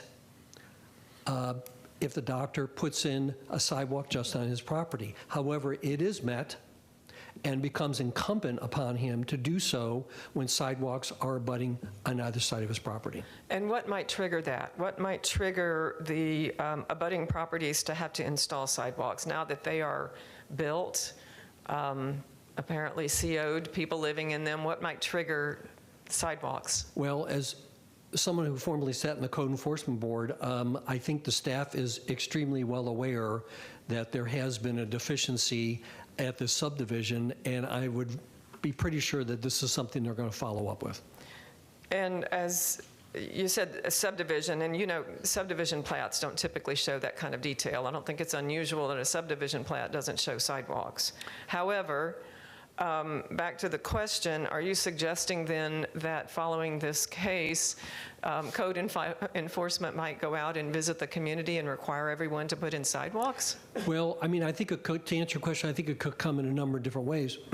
It could come from a staff member here that would then send communications to individual owners or potentially to the Code Enforcement Board. I assume it would be a simple communication first.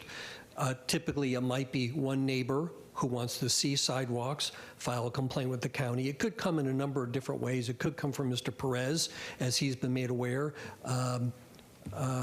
Shady, I forget her last name. She wrote the report. She may be aware of it. So I think sooner than later that is going to occur, and it will likely come from a number of different sources, particularly as a very light bright has been shown on this application. Okay. All right, well, thank you for that. I don't have any more questions for you. Do you have anything further? No, we appreciate obviously your close consideration. Thank you. Madam Hearing Officer, if I can interject briefly, and before Mr. Pressman leaves, in case he wants to say anything in regards to this, but the LDC, specifically 100203 F1D does say the hearing officer can approve a variance with conditions, but I'm concerned about sort of the future trigger that's contemplated by the requested condition, because the variance itself is the hearing officer's finding that the applicant does not have to comply with a particular provision of the code based on unique hardship. If that's granted, how then does that variance, which runs with the land, go away if some neighboring property takes some kind of action? So even in terms of the practical challenges that you're acknowledging, Mr. Pressman, I'm more concerned about the legal complications of it, because the variance actually runs with the land. If it's granted, then it's granted. There's no sort of future trigger mechanism that somehow then makes it go away. So when this provision is in here about conditions being allowed for variance approval, in my mind, I don't feel like this sort of some future mechanism that then unapproves the variance and then the applicant has to build a sidewalk because someone else did I don't think that falls within the definition of conditions for this section. For clarity, are you concerned about if a neighbor or a abutting property somehow receives a waiver and no sidewalk would then be required? I'm not sure I understand. So code enforcement's reactive. They'll respond to complaints, but if a property developed before a sidewalk requirement came in, then that property is non-conforming. If it redevelops, that may trigger the need to construct a sidewalk. But that doesn't necessarily affect their neighbor's property if the neighbor is also legally non-conforming. Like they built out before there was a sidewalk requirement, and therefore they're compliant with the code at the time that they built out. That it's only the redevelopment of a property or a new application coming in that would trigger the requirements. So the fact that a neighbor then having an application that comes in and then they're required to do a sidewalk somehow then obviates the variance that the applicant received in the past 5 years later, 10 years later. That's, in addition to being difficult to track, the variance with conditions, as I read this section of the code, is to say you're getting a variance in a present condition can be imposed, not some future mechanism that makes the variance which runs with the land go away. One comment I'll make is when I looked through or read the staff report was very insistent that barring COs, barring plats, barring whatever, under ADA, a sidewalk's required. I would suggest that on many variances, conditions are attached, and it's our view that the condition is very strong in the sense that once the scenario comes together, that there is going to be a clear path and pedestrian path, that the sidewalk here is going to be required. That condition, in my opinion, is very clear and very straightforward. Okay. Thank you for clarifying that. And Mr. Clark, thank you for stating your concerns as well. All right. We'll go to the public. Is there anyone here or online who wishes to speak in support of this application? Please come forward. This is support.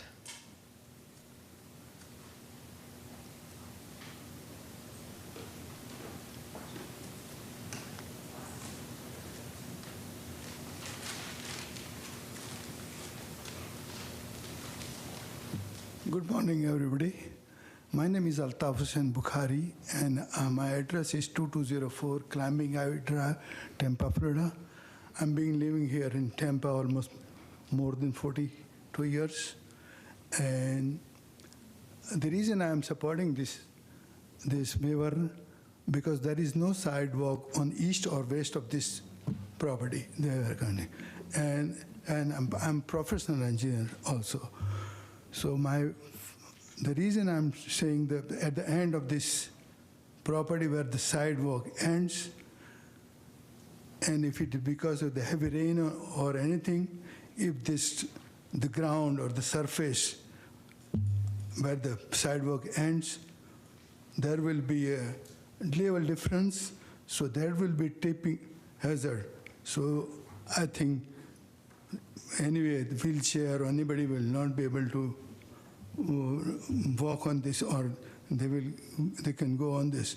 And perhaps, and as you are talking about, and you asked the question about how the hardship is.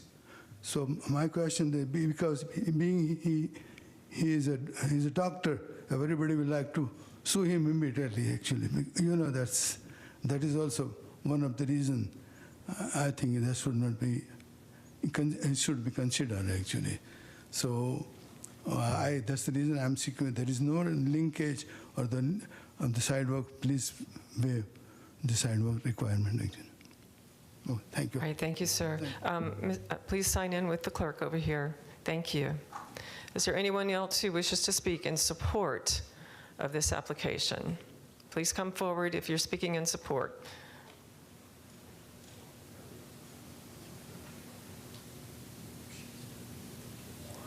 My name's Tamar Vasquez, address 706 West Harlan Street, Tampa, Florida, 33602.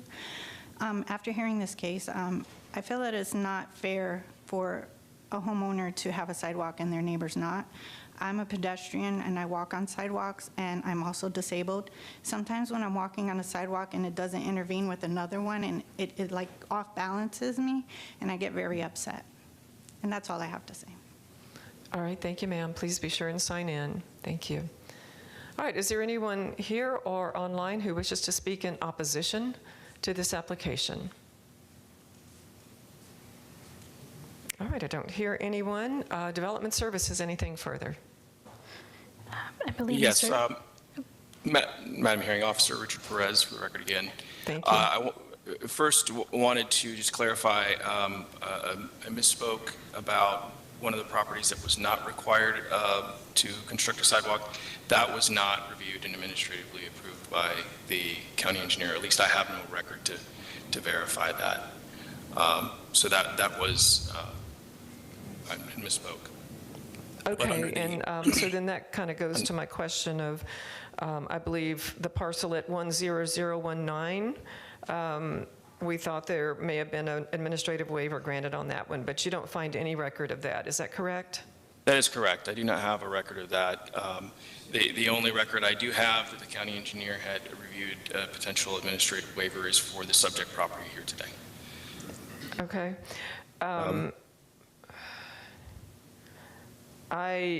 Like I said earlier, I reviewed the records of this case before the hearing today, and I believe on the building plans for that parcel at 10019, which is not subject to this hearing, but I did see sidewalks on that survey. So it's just, I guess I still have the question, which I believe you've tried to address somewhat, but it doesn't seem clear as to why these houses all seem to have been, or these properties all seem to have been developed subsequent to the plat, and the code has been in effect since then, and yet it's inconsistent about at least the building of the sidewalks. Maybe they're required, but they haven't been built. So do you have anything further? The only other item that I wanted to address was that not the existing condition or any variances that could possibly be granted does not preclude the possibility that or future sidewalks for the vacant properties that will also be subject to this requirement of the code. Any of the existing properties that reconstruct would be subject to the sidewalk requirement, and the possibility of any future CIP project for this public local road in which sidewalks could also be constructed, completing that connection to the existing sidewalk system. Okay, and then just reviewing the code also, it appears that the sidewalks are to be built in the right-of-way. So once sidewalks are built, from that point on, they're maintained by the county. Is that correct? That is correct. Okay, thank you. I don't have any further questions for Development Services. Was there anything else the department has? Nothing further. Okay. All right, thank you very much. Applicant, anything further?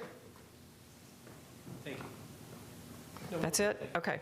All right, applicant says nothing further, so that closes the hearing on variance 24-0642. We're going to take a quick break. We'll be back at 11:10. So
All right, welcome back to the June 24th, 2024 Land Use Hearing Officer meeting. We're reconvening, and we're ready to call the next case.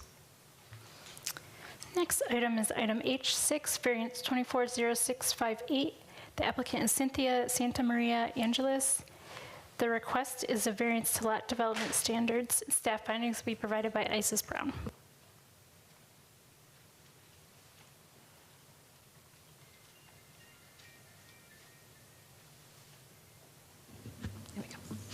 Good morning, Isis Brown, Hillsborough County Development Services, variance 24-0658. This request is for requesting multiple variances to accommodate an existing single-family dwelling house on a corner lot zoned RSC 6. Per LDC, section 6.0101, a minimum of 25 feet is required for the front yard setback. The first variance is for 9.5 feet, which would result in a 15.5-foot front yard setback, which is from the north side. It's a irregular shaped property from the north property line functioning as that front yard. The second variance per LDC 6.0101, a minimum of 25 feet, again, in the front yard. So the request is for a 2-foot variance, relieving them with a 23 feet of front yard setback. The staff findings, RSC 6 zoning district requires 7,000 square feet with a lot width of 70 feet. The subject parcel is approximately 6,098 square feet in size, therefore non-conforming. However, a legal non-conforming lot review has been confirmed per NCL 24-0876. All right, I'm available for any questions. Sorry. Ms. Brown, I looked in the case file for that non-conforming letter and could not find it. All right. Actually, it's in there as of right now. Oh, okay, good. Yes, ma'am. I'll review it then. Thank you very much. Thank you. Okay. All right, applicant. Good morning. My name is Cynthia Santa Maria Angeles. I reside currently at 3325 Saffold Road, Waimama, Florida 33598. So the reason for the variance that I am requesting, it's just for the front yard setbacks. I know that the setbacks have to be 25, but for the north side, we are requesting for it to be 20 feet and the east side to come down to 23 feet. We plan on installing a double-wide mobile home for my family of 4, so this would allow us to have a more spacious home and live a little bit more comfortably. Okay, thank you. I reviewed the file. I see it's a platted subdivision from 1963 and an unusual lot shape. Yeah, it's on a corner. Okay, and you're planning to put a new home in there? Yes, whenever I bought the property, it had one already, which was a single wide, but it only had 2 rooms. So the one I plan on installing is 3, so it's a little bit bigger, and that's the setbacks that I would like. Okay. All right, thank you very much. Thank you. Be sure and sign in with the clerk. All right, is there anyone here or online who wishes to speak in support of this application? All right, do not hear anyone. Is there anyone here or online who wishes to speak in opposition to this application? Okay, do not hear anyone. Development Services, anything further? Nothing further. Thank you. Okay. And applicant, did you have anything further you wish to add? No? Okay, thank you. This closes the hearing on variance 24-0658. Next item is item H7, variance 240682. The applicant is Keener Architecture. The request is a variance to accessory structure requirements and variance to fence and wall requirements. I'll present the staff findings. The applicant's requesting a variance of 4 feet to the required 15-foot accessory structure height to allow for a 19-foot tall accessory structure.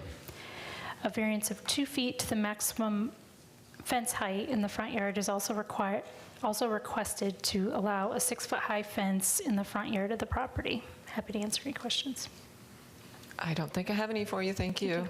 All right, applicant?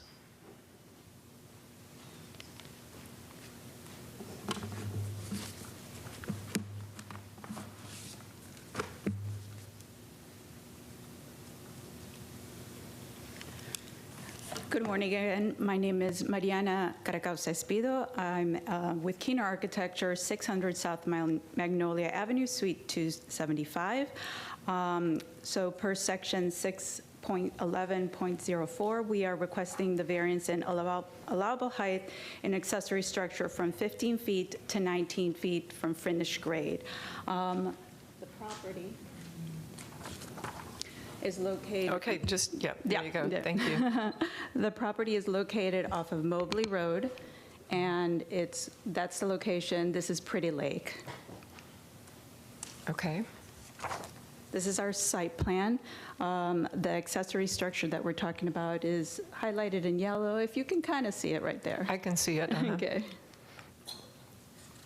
And this is a blown up enlarged plan of where it's located in reference to the home and the property. Okay, so on that site plan, I see where the residence is, and then that area behind the residence, is that a pool? And no, I'm sorry, the other side. There you go. Right here. Is that a pool and lanai area? Yes, so this is a pool, lanai area, and then the lake is this way. Okay, and so the structure is then sort of part of the pool and lanai design, is that correct? Correct. That's where it's been incorporated into, yes. All right. And is it sitting on top of, like, is there maybe a retaining wall or seawall or something that it's sitting up on top of? Well, the surface for where the pool is, yeah. So it's up where at the same level as the pool and the rest of the lanai, yes. Okay. And so when you measure then from, I guess, the peak of the roof of the structure to the floor of the structure, what is the height? So from the peak of the structure to the floor of the structure, it is the 15 feet. It is 15 feet? Yes. Okay. So, and that's where there's been sort of this, we're not sure what happened because we submitted the drawings, and as part of the review process, I'll sort of just go out of line or out of order. We did receive comments back from the reviewer, and that was the one comment that we got, that it was regarding, I needed to meet the height, which was 15 feet. So we had a conversation with the reviewer. We determined the right way to do it. We even slightly lowered the pitch to the maximum we could so that warranty wouldn't be off for the roof, and responded by highlighting all the areas, here, all these bubbled end areas. That's where I'm showing the 15 feet from the peak to the finished floor. So now what has happened is that when masonry inspection was being done, a code official came out and notified the contractor that there had been a complaint filed. We have not seen a complaint actually filed within the records. We've looked, we actually contacted the county to see if there had been a complaint. We haven't found it, but that's why we're here now. We did have a lot of correspondence, sort of back and forth, trying to figure out what we needed to do. And in the end, we got an email from Adam Gormley saying that there had been an administrative error. I do have that email here. And that's what sort of has led us to us being right here and requesting this variance. Well, going back to the drawing that was just up. This one right here? Yeah. So this one is actually from the permitted drawings. So where is the measurement, how is the measurement done that shows the structure is over 15 feet? we don't show that it's over 15 feet, because on our drawings, we clearly showed 15 feet. What we've determined is that now it is being, the county is saying the interpretation that they have is that it's actually from this point to this point. I have Okay. another drawing that. That answers my question. Oh, okay, very good. So what is, and I know I kind of asked you this, but what is under that structure? Is it fill dirt, or is it Yes. fill dirt and then a concrete pad or something? Right, concrete pavers, or, you know. Okay, so the elevation So the cabana does have like a concrete pad, but the rest of the surface is paved. is pavers. Okay, so that area where the cabana is and the pool is and the concrete pavers, that was all raised by fill, is that correct? Correct. So,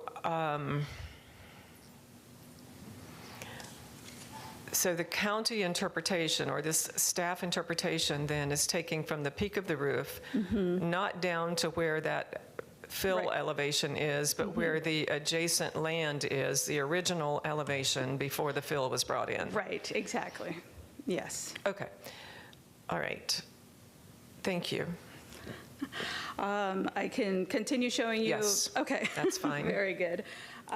So let me think, where was I? So we kind of went over, that was then my next part, was to sort of explain what you're saying is, that, you know, the interpretation has kind of changed as to where it needs to be measured from. Let me sort of go through some of these.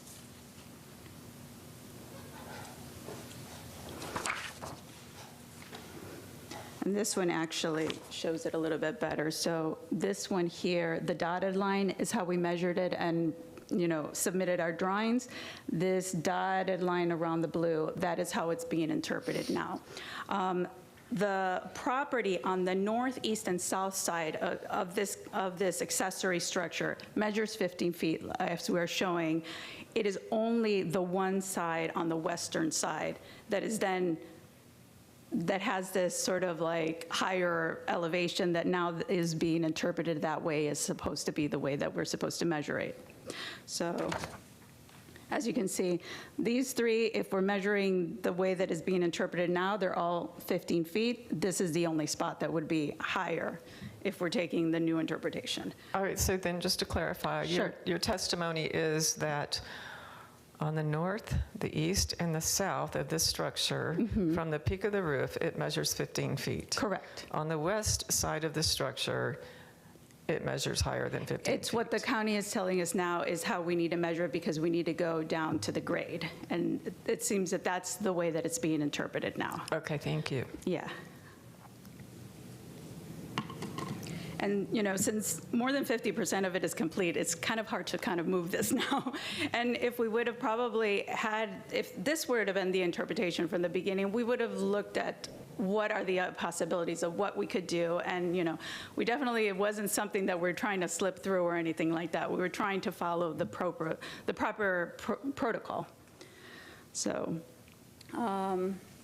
did you want me to go through the variance, the criterias? Okay. Yes, thank you. Okay, so I'll kind of take a step back. So this has created a hardship from the interpretation of the definition of height in the Land Development Code by the county after plan approval and start of construction. Plan review is now interpreting the definition of height differently than what is, in our opinion, is stated in the code and how it was when it was approved. May I stop you there just a second, Yes. though? Let's take the hardship criteria to the parcel itself, not related to the permit. Could you have built this pool and this lanai at that grade level? Was there a requirement to bring in fill to build this structure? It was to keep it in level with the home. There's also in the site. Okay, is there then, because I'm going to forget what I meant to ask you if I don't do this. Sure. Okay, I understand it has to stay in line with the house. Was there a requirement to bring in fill to build the house? Or does this property have sort of a natural grade that it goes downhill? It does kind of go downhill, so it is a little bit higher towards the front and then slopes down towards the water. There is a line for environmental line as well that we are definitely away from.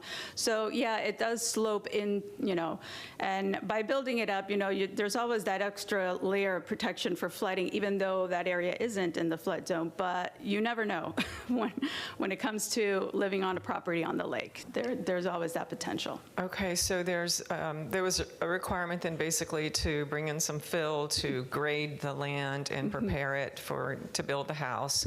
And of course, the pool and everything has to be on level with the house in order to be functional.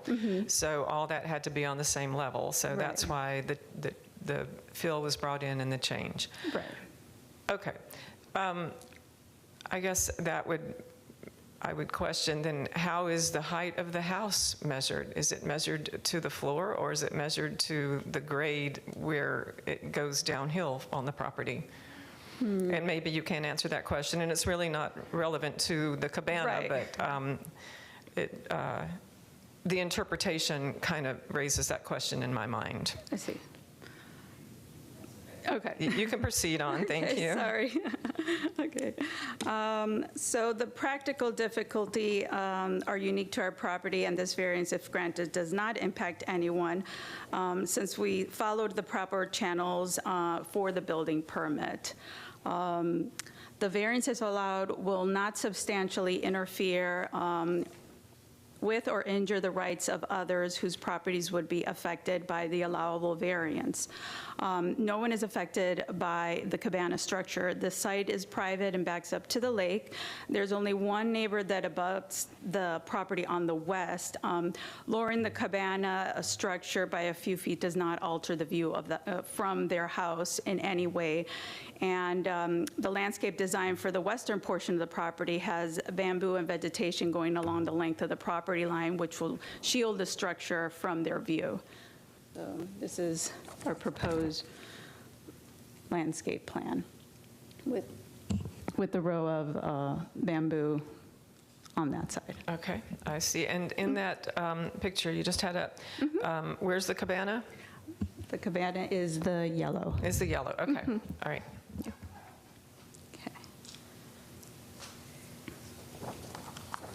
A variance is in harmony with and serves the general intent and purposes of the LDC and the comprehensive plan. The results of the issues have identified a disconnect in the plan review process, the LDC, and the site inspectors. Through the plan review process, the interpretation of the code should be consistent.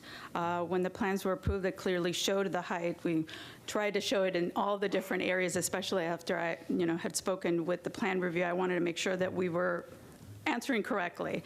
And so by no fault of our clients, the circumstances of this have caused an undue hardship.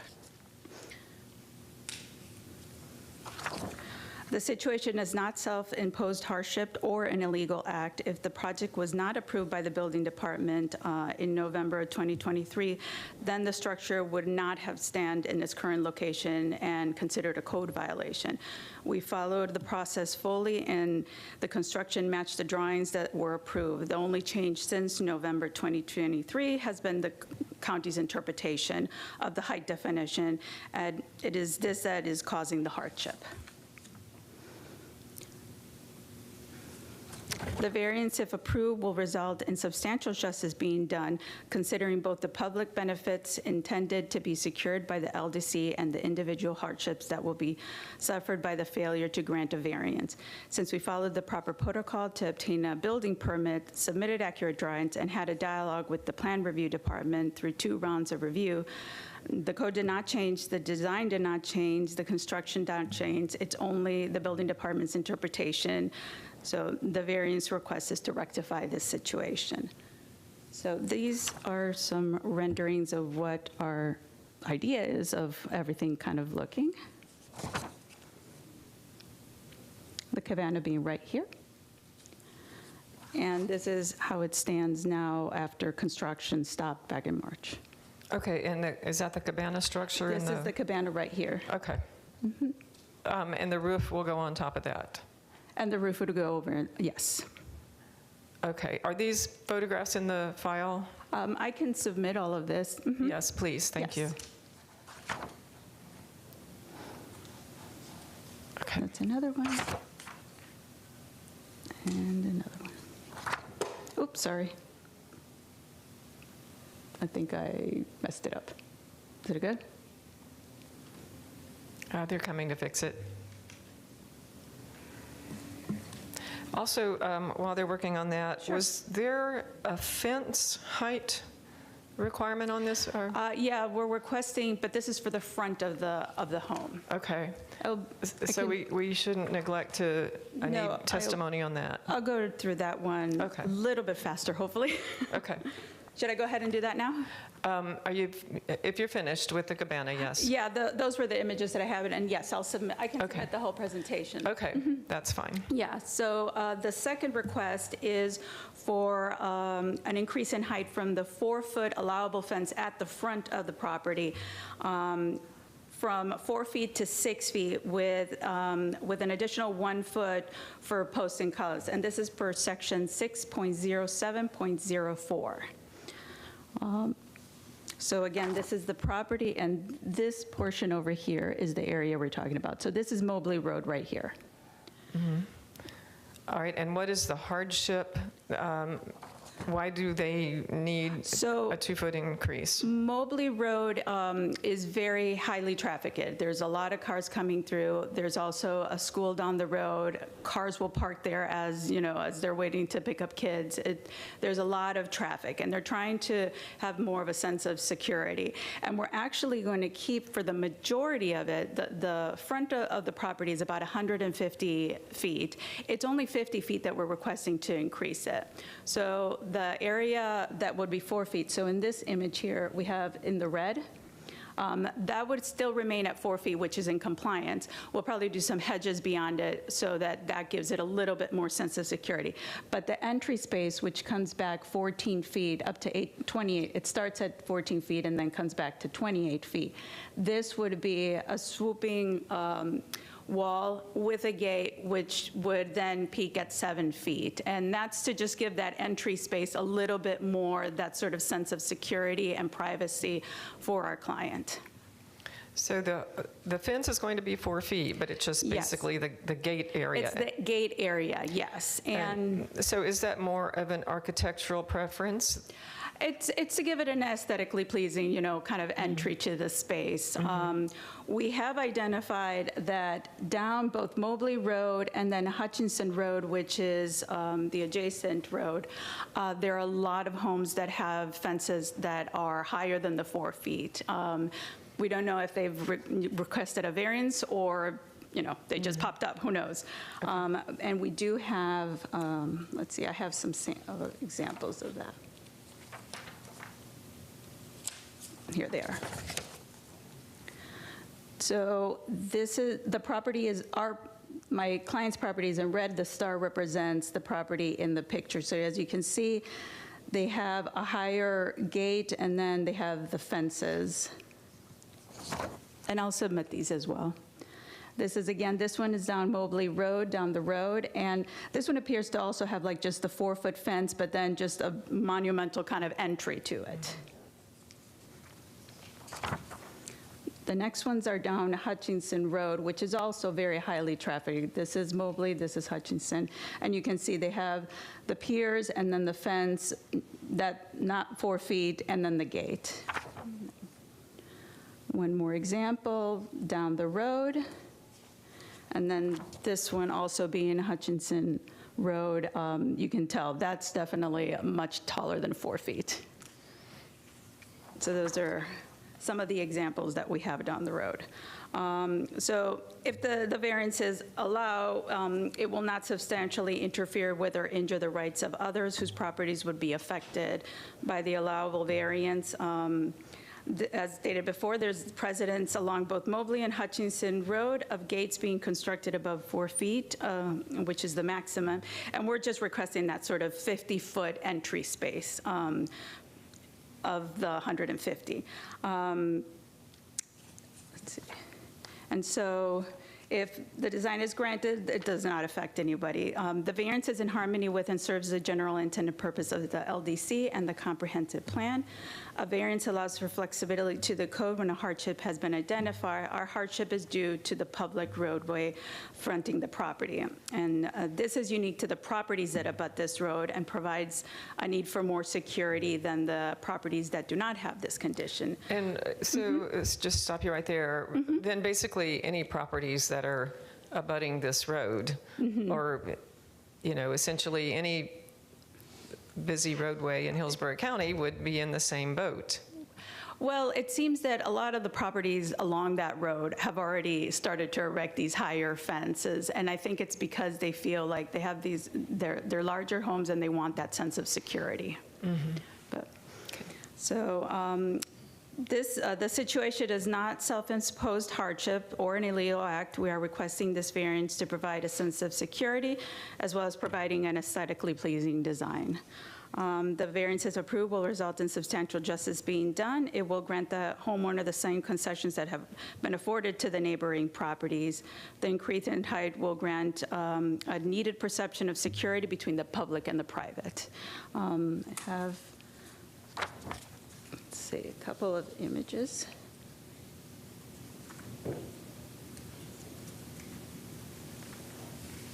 That's sort of our design concept. So the fence along here would be that 4 foot, and then it starts to swoop up, and then maximum 7, and that's another one. So. All right. All righty. That is all. I think that's it. Any questions? No more questions for you. Thank you.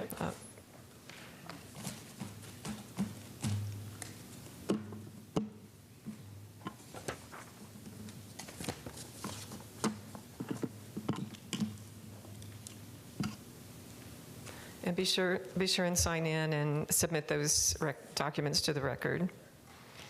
All right, is there anyone here or online who wishes to speak in support of this application? All right, don't hear anyone. Is there anyone here or online who wishes to speak in opposition to this application? Good morning, Melissa Nordbeck, 6008 Hammock Woods Drive. Just wanted to say I drive by this home every day. I think it's going to be a beautiful addition to the Keystone area. However, it is in Keystone, and I just wanted to point out that some of the visuals for Hutchinson Road, that is actually the boundary for the Keystone Comp Plan. One side of the road is Keystone, the other is not. So if you just take that in consideration. Thank you. All right, thank you. And be sure and sign in for this one. Thank you. All right, is there anyone else who wishes to speak in opposition to this application? All right, I don't hear anyone. Development Services, and could you address, please, how that height measurement is made? How does the code require that height measurement to be made? So the definition in section 1201 for height is the vertical distance measured from the lowest proposed finished grade of the structure vertically beneath the highest point of the structure.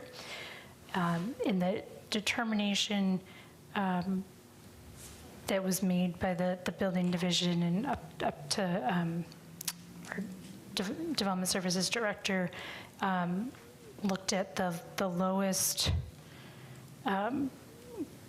grade that was adjacent to the structure up to the highest point of the structure. Does the code say adjacent to or under? It says the lowest proposed finished grade of the structure vertically beneath the highest point of the structure. So it's under, beneath? Right. Okay. Anything further from Development Services? No.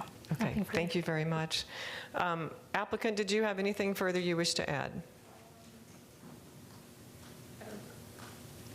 I don't, other than, yeah, that was the interpretation that we had. It was under so yes. Okay, thank you. Thank you. This closes the hearing on variance 24-0682. Next item is item H8, variance 240692. The applicant is Todd Pressman. The request is a variance to lot development standard. It's a variance to flag lot requirements. Staff findings will be provided by Jared Fullen. Mr. Follin, thank you. Good morning. Jared Follin, Development Services. So the applicant is requesting 2 variances with this request. It's one is flag lot standards and development lot standards. The subject property is located in an urban service area, and flag lots for non-agricultural zoning districts are not permitted. So that is the reason for that variance, and the other variance for the width of the lot being less than what is required, which is 70 feet for RSC-6, and currently it is 24.45 feet in width. Initially, the applicant came in for a non-conforming lot review. It was reviewed by us and it was denied. It was deemed illegal due to the current configuration not being approved by county review. In the event that this variance or these 2 variances are approved, they will be required to come back through and do a subdivision to certify the lots. So just a couple of questions. First of all, the lot width, 24.45 feet. That's just measuring that entrance area, is that correct? Yes, it is actually 25 feet from the right-of-way, so at the front yard setback. I see. So the lot itself, it's very unusually shaped. Right. And it's quite large, actually, even though it's very unusually shaped. But does the code require then that the width be measured at that point? Yes, the width of the lot is measured at the front yard setback line for any lot. Even for other flag lots? I mean, there's lots of flag lots in the county. Is that the way they're measured? I believe so, unless, Colleen, you had something? Yeah. So in this case, the applicant chose to request both variances, but really one or the other would accomplish the same result, essentially. If looked at as just a flag lot, then the skinny portion can be, as long as it's a minimum of 20 feet, then the wider portion of the lot would be is where we start the front setback, and then at the rear of the front setback was where we would measure the lot width. Okay. All right, thank you.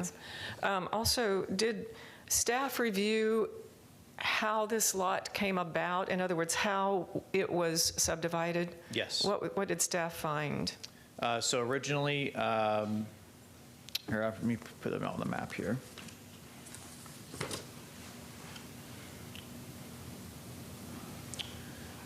So you do see the subject property right here. Initially, the larger part, or the subject property was part of Lot 16 of this original subdivision. And Lot 16 also included this lot here, which is now separate, and this should be 2 lots here that are now owned by the adjacent properties. And also there is another parcel here that's for a lift station that's owned by the county. So in 1976, the property was purchased by the county for the lift station, and it wasn't until about 1991 that the county, for whatever reason, wanted to get rid of the property, and they started to subdivide pieces out to the adjacent owners. The county did that? Correct, yes. The county did own this and did the subdivisions that that were deemed illegal. But that, we didn't really look into it. I'm not really sure what the reason was. Okay. I'm not sure if it was actually illegal at the time, but you know, that is how it came about to how it is today. Okay. All right, thank you very much. That's all the questions I have for you. Thank you. All right, applicant?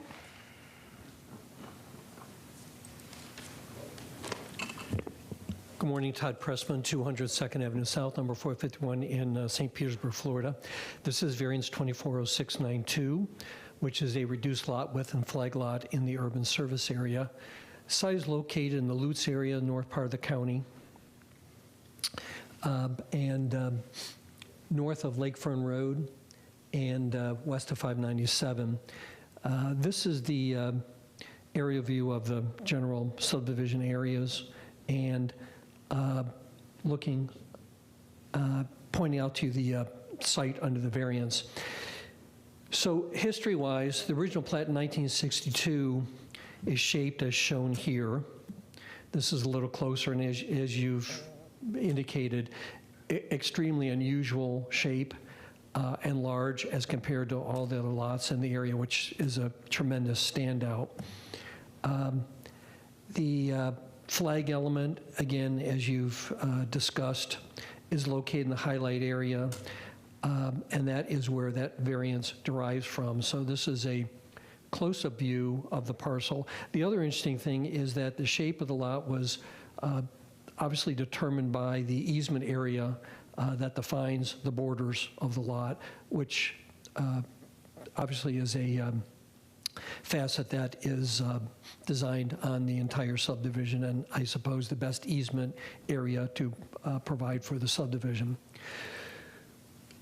Importantly, if the parcel were to be exactly the same as it is today, that configuration, the condition would be fine, but the legal description, as Jared has indicated, has changed, triggering today's issues. So 2 variances, which have been discussed. One is a flag lot in the urban service area. Other is a 24.45 foot lot width. So as indicated and discussed, this is the lot width, and it's very apparent that that is an unusual way to, incongruent way to really measure a lot in terms of the width and what the real width is. The width is not here, it's as shown and discussed here. And that's the way it's been since 1962. Looking at the history, which Jared did refer to and you asked questions about, a very interesting finding is in 1993, Hillsborough County sold these 3 lots. And 2 of them were to allow expansion of the residential parcel. And Hillsborough County owns that last lot, as Jared had indicated. So these are 3 of the lots that were sold that changed, as indicated in the staff report, changed legal description, plus Hillsborough County still owns that last one as designated there, and this is the lift station that's currently there. So this is lot, the first lot that was sold in January 93. This is the second lot sold in February 93, and this is the third sold in February, that should say 93 by memory. So in regard to the flag lot variance, again, very clear, it's an extremely unique shape, configuration, and circumstances. The flag was created permissibly, clearly in 1962, not changed over time. It's not suffered by others in the area. It would 100% deprive the applicant of the same development rights commonly enjoyed by everyone in the immediate area.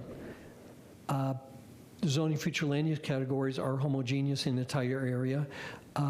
Clearly, whatever would be built there would have to meet all the rules, codes, regulations that everyone else would have to. It would allow the residential development to the exact same degree like all others enjoy, or quite frankly, it would be a parcel that was defunct, unusable, or unusable, or dysfunctional. Changes were made a long time ago by the governmental entity of the county in 1973. That's what triggered the issues, well, in a sense, triggered changes that brought the issue today. And I think importantly, item number 6 on substantial justice, that weighing the complete dysfunction and worthlessness of the parcel versus the ability to develop at the exact same degree and restrictions and entitlements as everyone surrounding would be an emphasis, considering that the general shape and configuration of the plat, or of the parcel, was done by plat in 1962.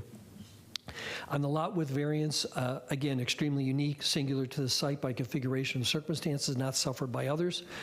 The measurement results in a nonsense, not real width of the lot. It would absolutely deprive the rights that others have, render the parcel unusable, defunct, and worthless. It would allow the same development rights, same zoning, future land use category restrictions, follow the same rules, regulations. Would allow residential development 100% recognized and regulated by the codes and regulating agencies. The act was done a long time ago by the change by the governmental entity. and still strongly resembles the original plat. And again, I think important substantial justice in weighing the complete, inoperable, unbuildable lot versus the variances that are requested today. So with that, we appreciate your attention and consideration. All right, just a couple of things. And first of all, I did take some time and dug into this one. I saw the prior, there was a water and sewer franchise. There was a resolution that, you know, in 1991, there were, and then the conveyances from the county. So I'm aware of the history of what created this parcel. And I did notice also that the property owner at one time owned an adjacent parcel. Were you familiar with that? One of the parcels on I believe it's Amelia or Alomar. I think it's on Alomar. I would have to say I was not familiar with that. Okay. I was just wondering if you had any information about the history of how this parcel owner, how the property owner came to own this one. I cannot answer that question, All right, unfortunately. that's fine. Just exploring the facts for the hardship criteria related to potentially a self-imposed hardship, but that's okay. All right. Anything further? No, we appreciate you digging into it and looking at the facts. We think the facts speak for themselves, and you obviously spent time doing that and having concern that everything was to your understanding, and we appreciate that. Thank you. Okay. All right, thank you. Is there anyone here or online who wishes to speak in support of this application? This is in support.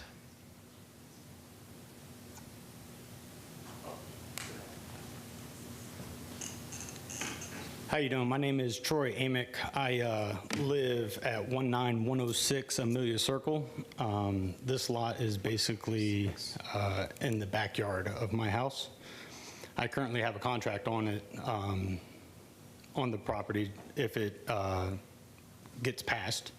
My intention is to build a garage and maybe a house in the future for my kids. It's a great piece of property. I don't see why it wouldn't be allowed to be built on. There's plenty of space to stay within code of everything.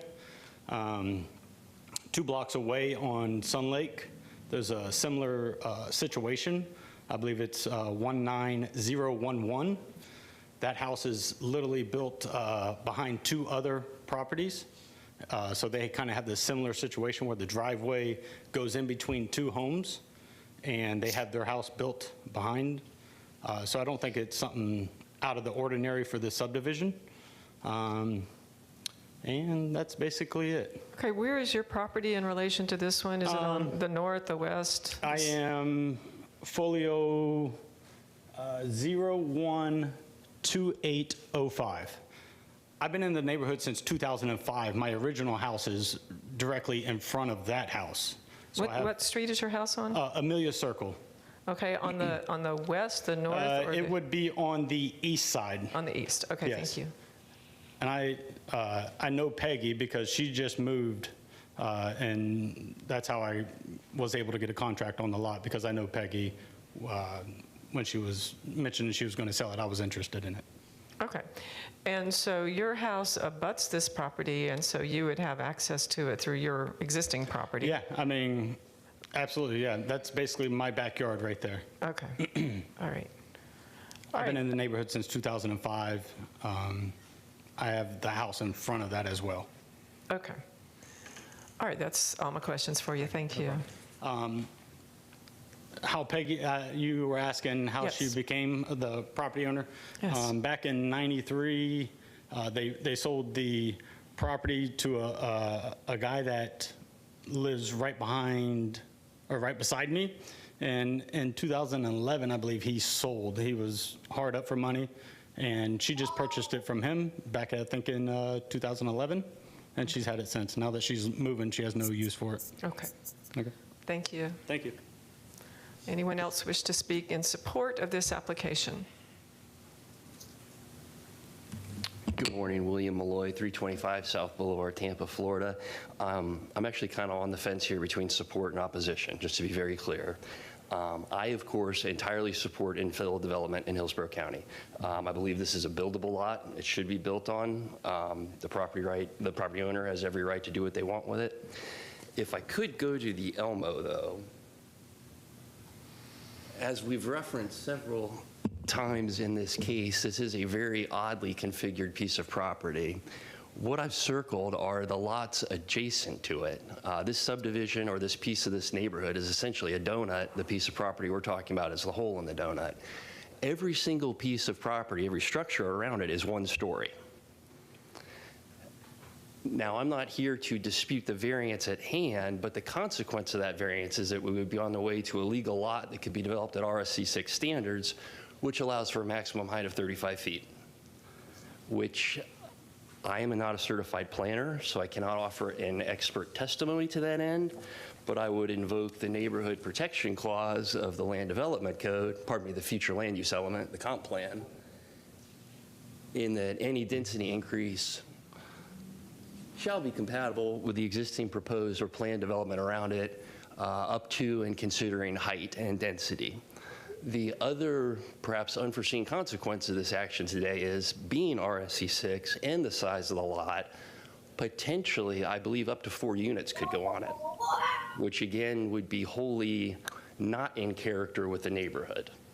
I think we'd be making sausage there, unfortunately. Okay. I understand your concerns, and the variance before me just has to do with the access.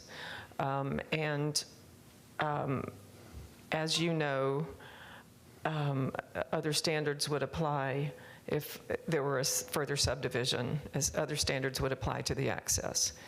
Correct. If it were to serve more than 1 unit. Yes, ma'am. Understood, okay. Acknowledged. So those questions are not before me. Okay. But I appreciate you raising that concern. If all of the surrounding properties are RSC 6, conceivably they could also be developed at a higher height. Redeveloped. Yes, redeveloped. So, but I do understand your concern, and thank you for your comments. Sure. Yeah, I have letters to that end from most of the surrounding property owners. Okay. Thank you. I'll see those in the file. And be sure and sign in. All right, is there anyone else who wishes to speak in support of this application? All right, is there anyone who wishes to speak in opposition to this application? Opposition? Yeah. Yes. All right, someone's online. I can see you and hear you. Proceed, please. Great. Okay, my name's Stephen Warner. I'm at 19126 Amelia Circle, and I'm an adjoining property owner, and I own one of the pieces that were carved off of the original lot. I wanted to come on and, because I appreciate you all giving us the chance to kind of talk this through, but I wanted to give you a little color on the neighborhood and what a lot of the residents are worried about with development of this parcel. So, there's good things and there's bad things about the neighborhood. The roads, they're really gravel at this point. Our sewer has constant problems, and I'm sort of a volunteer Hillsborough County worker because I go and push the reset button on the lift every time it rains when the siren goes off. We also have some abandoned land that the county owns on, to the west of, off of Amelia Circle. So we have some trash and problems that come with that. But there's some really good things about the neighborhood, like it's one of the more affordable places left that still has a good school district. But one of the things that the residents love the most about the neighborhood is that the houses are not all on top of each other. We have larger lots and smaller houses. And a lot of them were built in the 60s, 70s, some in the 80s over time, and there's still a couple empty lots available that are actually finished lots. So one of the big concerns with development of this part is the change in that nature of the neighborhood. A lot of us moved here assuming that was not a buildable lot, which it is currently not. And it hasn't been for, what, 2 generations, I guess.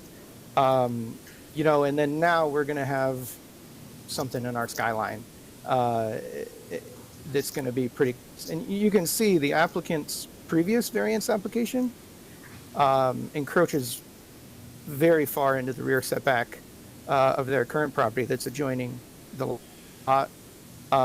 So we're very concerned that that could happen again with this property and, you know, damage the peacefulness of what we've come to expect in our neighborhood.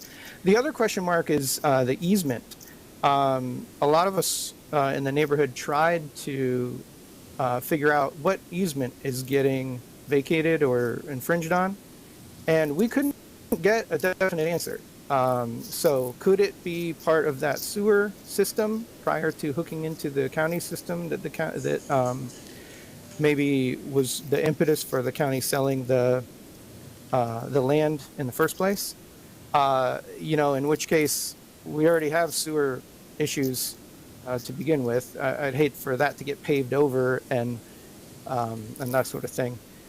So the other issue that's really bad in our neighborhood, and I submitted some photos ahead of time, is flooding. And our street, Amelia Circle, flooded last week when we had a heavy rain. You know, and we only have sidewalks on maybe a quarter of the properties. So adding to that flooding from this largest piece of permeable surface that we have in the neighborhood, there's no community center, there's no playground. This is the largest permeable surface in the neighborhood, is going to add to that flooding. I tried to load a video, but apparently I can't do videos. But my neighbor's house directly on Amelia, let's see, 1912, probably 8, that you can watch the water flood off of the subject property through my back and into hers, and her entire backyard flooded last year. So adding any impermeable surfaces to this, what you're really approving is her house to get flooded. And that property owner also emailed in an objection. So so that's a big concern for us. You know, the size of what's going to be built there and the problems it's going to cause or add to that we already have in the neighborhood. So you know, the question to me becomes is what are we really approving? Well, as the applicant mentioned, it's in his backyard, and it's a large lot. So what I expect to happen is half of that's going to get cut off and incorporated into his current home, which, you know, is totally understandable. He has a small backyard due to that earlier variance, and he wants to add on to it, so it totally makes sense. But then that makes the flag lot a little smaller and is going to push whatever house is built there closer to the rest of us. So, you know, that's a little bit more of a concern. So, you know, I can see, I mean, and I'm sure with your research you can see that happening as well. I think the attorney for the applicant mentioned a hardship as worthlessness. I have to completely disagree that that property could be worthless without the variance. Every adjoining property owner would love to buy a little piece and make their backyard a little bigger, and then be able to keep the character of the neighborhood intact, or maybe even improve it a little. So to say that this is worthless, I think, is false. The other thing is, does it really create a hardship for the buyer? It's under contract. It's not owned by the applicant. So, you know, certainly there's some effort and things that are a problem, but is that really causing a financial hardship or anything? I don't see that either. So anyway, I'm happy to answer any questions if you have any for me, and I appreciate the time you gave us. All right, thank you very much. I have no questions for you. Thank you. Okay, thank you. All right, is there anyone else here or online who wishes to speak in opposition to this application? All right, don't hear anyone. Going back to Development Services, anything further? Nothing further, thank you. Okay. And Mr. Pressman? I just, Todd Pressman for the record, I'd just like to respond to some of the concerns raised about adverse impacts. The zoning is the same for all the surrounding properties. Future land use is the same for all the surrounding properties. Whatever will be developed is the exact same rights and parameters, rules, regulations as everyone else. So as the applicant, we don't see adverse impacts in that respect. And placing emphasis again on number 6 criteria about substantial justice and that balance, that's very critical. And we appreciate you taking a close look at this. Thank you. All right, thank you. Thank you. This closes the hearing on variance 24-0692.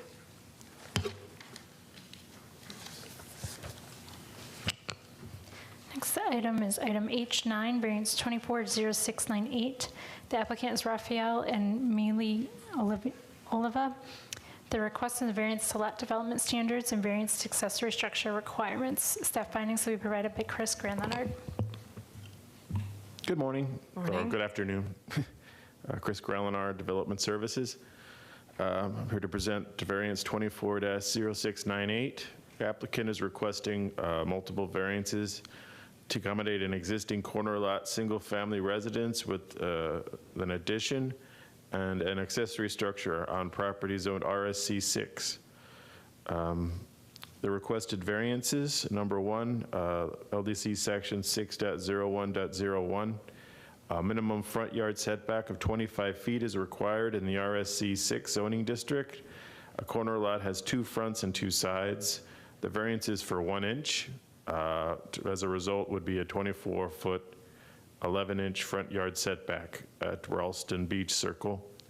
Second variance, 6.01.01, a minimum front yard setback of 25 feet is required in the RSC 6 zoning district. They were requesting a variance for 9 feet, 1 inch, which would result into a 15-foot, 11-inch front yard setback on North Habana Avenue. Third variance request is 6.11.04 from the LDC, which is accessory structures may occupy required side yards provided that such structures are not closer than 3 feet from any side lot line, including agricultural features. The variance would be for 1 foot, and the result would be a 2-foot side yard setback for the accessory structure to the west property line. And the last variance is 6.11.04. Accessory structures may occupy required side yards provided that such structures are not closer than 3 feet from any side lot line, including agricultural features. That is, they're asking for a variance for 8 inches, which would result into a 2-foot, 4-inch side yard setback for the accessory structure to the south. Per the applicant, the height of the accessory structure garage is 12 feet. Also, the accessory structure garage is located in a drainage and utility easement. The applicant has been advised that the easement would be to be vacated to bring the structure into full compliance. That includes my staff report. Glad to answer any questions. All right, just on the process of vacating that easement, is that something they have to go before the Board of County Commissioners? I believe they apply for it. Oh, okay. Okay. It's done after. That's in process. Yeah. Okay, thank you. Thank you. All right, applicant?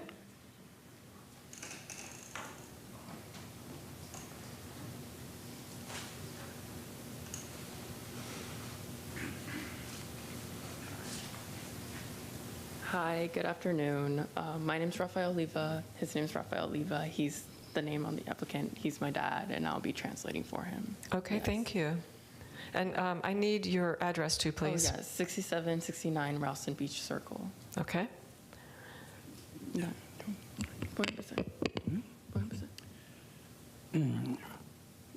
Buenas tardes. Buenas tardes. Me dirijo a la comisión con absoluta sinceridad y en primer lugar quisiera decirle que no tengo ni idea de qué voy a decir, porque nunca me he visto en semejante caso, pero algo tengo que decir. Primero que todo, decirles que pido perdón por haber comenzado los trabajos que comencé de ampliación sin buscar la consulta técnica del Sony y de las personas que pudieran ayudarme. Good afternoon. I would like to start with all sincerity that I don't know what I am going to say because I've never been in such a position. So I would first like to start by apologizing in pursuing all of the building projects without a permit.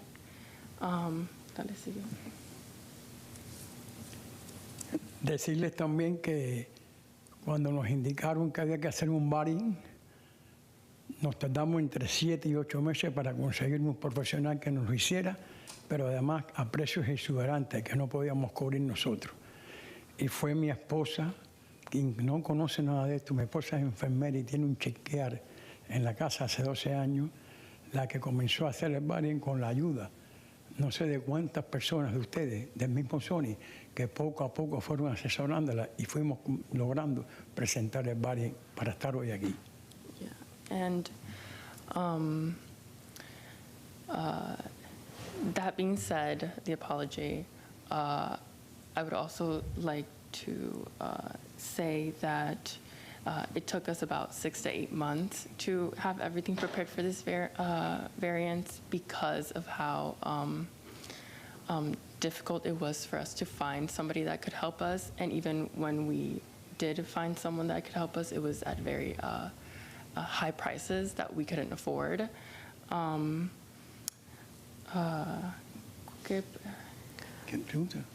then that my mother, which is Melia Oliva, was the one who has taken it upon herself to do all the applications and all this process. And she has no experience doing any of this. And of course, with the help of the county. Explícate la separación de las cinco, ¿no? No, todavía no. Dale. El error que cometimos fue que, por desconocimiento, entre la verja de nuestra casa y la pared que estábamos haciendo para ampliar y mejorar un aula del chiquear de los niños, que se mojaba y a raíz del ciclón o la amenaza del ciclón que hubo en Tampa, cayó un palo y nos dañó más el techo y entraba agua. Decidimos mejorar eso. Y el error era que yo no conocía que entre la verja y la pared había que dejar 25 pies. Realmente dejamos, creo que 14 y medio, no sé si es el número exacto, pero por ahí está. Me corrí como unos 10 o 11 pies. Entonces, ese fue el primer error técnico que cometimos, buscando mejorar el aula del niño y aledaño al aula del niño, ahí había antes un Londres, que era algo deplorable, y también de paso mejoramos el Londres de la familia, de mi esposa. Yeah.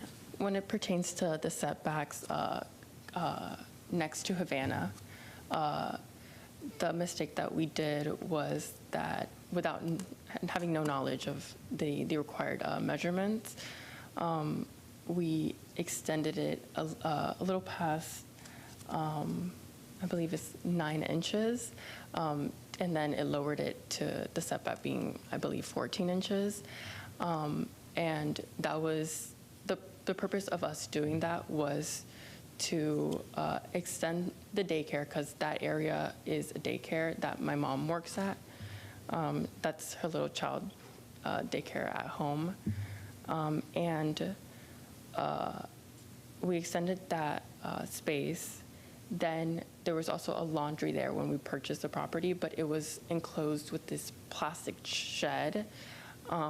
And what we did, which is the setback violation, was create an enclosed space that was attached to the house, which was a violation of the, yeah.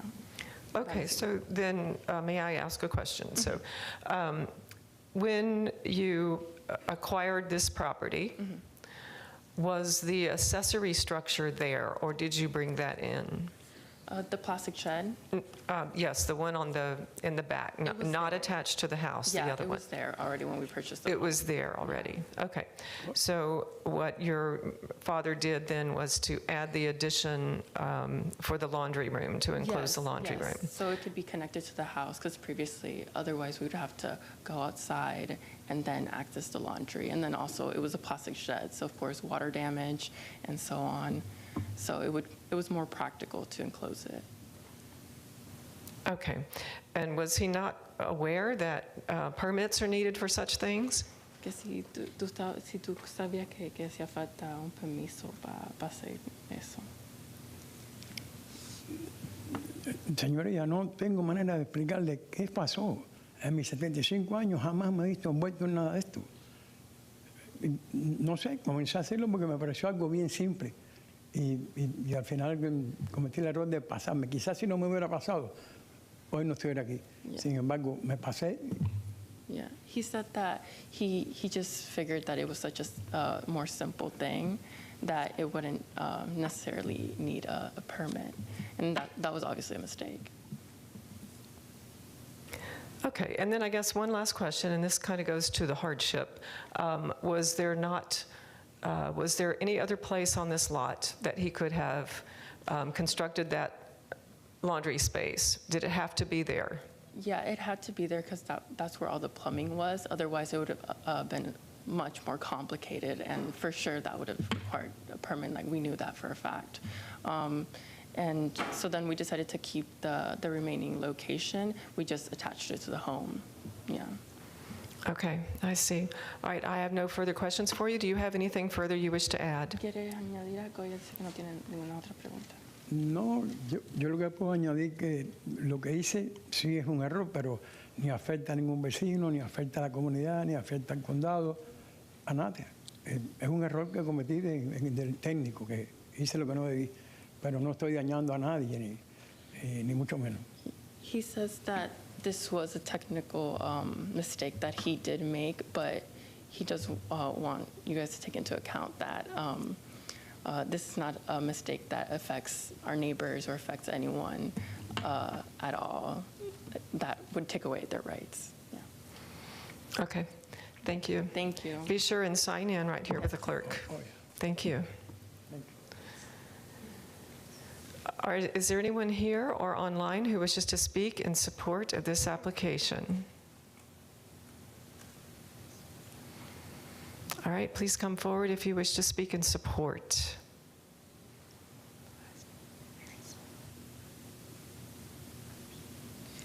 My name is Tamar Vasquez. I live at 706 West Harlan Street, Tampa, Florida, 33602. Their establishment is very well known on Habano. They're very good people.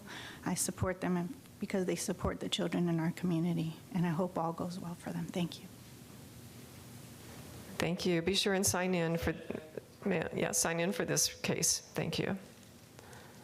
All right, is there anyone here or online who wishes to speak in opposition to this application? All right, I do not hear anyone. Development Services, anything further? Nothing further, thank you. Okay, thank you. Mr. Oliva, did you have anything further you wish to say? That's a no. All right, thank you so much. This closes the hearing on variance 24-0698.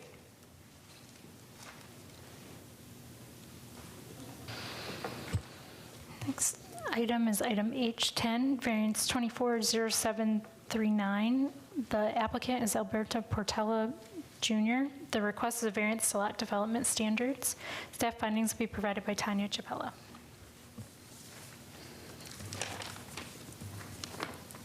Good morning. Hi. No, good afternoon. Tanya Chapella, Development Services. The applicant is requesting a variance to the minimum side yard setback to accommodate an addition to the existing home. The applicant is requesting an 80 inches reduction to the required 90 inches required side yard to allow a 10-inch side yard setback. This concludes my presentation.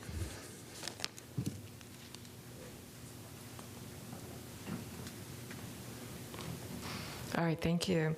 Applicant, please.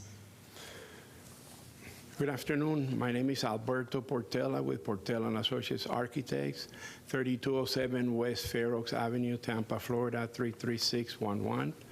I have with me Dr. Charles Cox, the owner of the property. First of all, thank you for allowing us to present this variance request.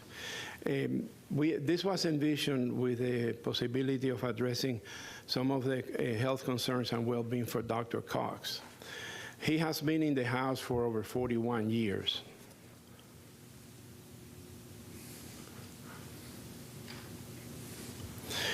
There's an existing courtyard fence that is about 6 feet tall that comes around here. You see the dashed line comes here like that. The property next door is Mr. and Mrs. Wells, and I'll address from them later on. The addition is about 80 feet from the street, and there's a golf course in the back, and on the east side is a Wells residence.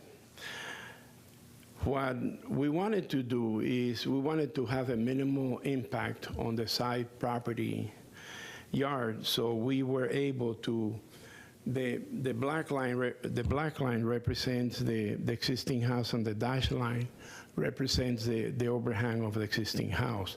So we were able to tuck the existing addition as much as possible to the right, and that seemed to be the logical place because that's off the master bedroom where he will be able to use the space. We also are looking ahead, and we provided a 5-foot wheelchair turning radius in the event it would be needed in the future so that he can have access to that room. We also, respecting the residents to the east, Mr. and Mrs. Wells, Dr. Cox contacted them, and we have a letter of support that was submitted, support of the variance submitted with the original application. So basically, the people affecting would be on that side, and in the back is a golf course, and in the front, the street about 80 feet. The intent is to put that addition more or less within the same footprint of the existing fence, so that we don't go further back or further to the front. So basically, that's it on the addition. Like I said, we were trying to respect the neighbor next door. We made them aware from the onset, and Dr. Cox was able to meet with them, and the letter of support addresses that. In the event, and that all depends on the variance, if the variance is granted, Dr. Cox has also received approval from the homeowner association with the understanding that if it happens, he would be ready to start or do the working drawings to do the renovation. So, Dr. Cox, you want to add anything else? Yes, Dr. Charles Cox, 13628 Diamond Head Drive, Tampa, Florida, 33624. This is really not an addition, it's a rehabilitation of a atrium and a privacy fence. The privacy fence was constructed with the original design of the house, and it's gone into disrepair and needs to be redone. It's made with cedar siding on internal and external walls of this structure. And my intent was to just take down that structure and replace it, but replace it with a more permanent structure so that it could withstand or support a sauna and a whirlpool bath. Recently, my wife passed away, and I remarried, and my new wife, shortly after we were married, fell and broke her back, and so she's needed rehabilitation sort of for that, and this was the intent of building this new area in the house. The external part of it, the exterior, will be exactly the same as it is today. The atrium fence is basically going to not change in color, size, or dimension. The only additional piece that would be the addition of a roof to the structure, so it would keep the elements out, but with some sunlight coming in. So that's the intent behind this addition to our home, or replacement of what's already there. Thank you. Thank you. I did review the documents in this file, in this record. I did see the approval letter from your homeowner association and the support letter from your neighbor. What I was a little bit confused about is, I guess, the nature of this structure, because in those letters, they referred to a fence, and that's all. And when I looked at this drawing, it looks like more an addition to the house. So maybe your architect could help me understand exactly what's there now, and how is it going to change. It's clearly more than just a fence, but the neighbor letters seem to refer just to a fence. Well, go ahead. Well, either of you, maybe Dr. Yes, ma'am. It will be a structure. It will be a permanent structure, probably masonry. It's supposed to replace the fence. Okay, so you're going to replace the fence, but there's also going to be a masonry structure here. So and it's attached to your house, so it is an addition to the house. Correct, ma'am. Okay, and there's a roof on it. No, not now, but there will be. There will be. With the new structure, there's planned to be a roof on it. So it's just an expansion of, a little expansion of your master bedroom and bath, so that you can add the whirlpool and the sauna. Correct.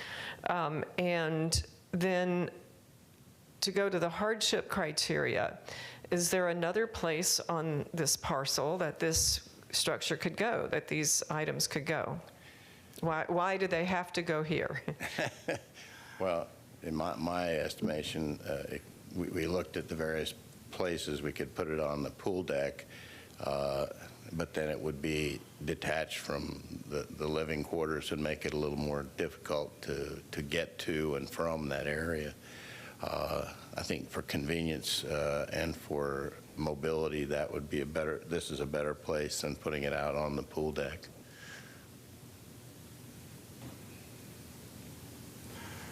All right, so there's room to put it somewhere else, but you prefer this location because of the accessibility. Accessibility and the fact that it needs to be rehabilitated no matter what. It needs to be, the privacy fence needs to be restructured, and to restructure it, just put up another privacy fence wouldn't accommodate these needs. Okay. All right, anything further? That, if I may, that's also is a logical place to put it, because he's right outside the master bedroom, and they have access from the master bedroom to this room. Okay. I guess going back to that letter from your neighbor, are they aware that you plan to actually build a small addition to your house? Yes. They are aware. Okay, thank you for that. All right, anything further? No, thank you. All right, both of you please sign in with the clerk.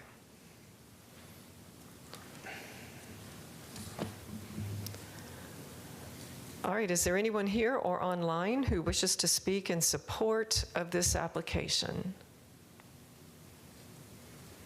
All right, do not hear anyone. Is there anyone here or online who wishes to speak in opposition to this application? All right, do not hear anyone. Development Services, anything further? Nothing further, thank you. All right. Applicant, anything further? No, ma'am, thank you. All right, thank you. That closes the hearing on variance 24-0739. Next item is item H11, variance 240740. The applicant is Leslie Van Trump. The request is a variance to accessory dwelling requirements and lot development standards. Staff findings will be provided by Tanya Chapello.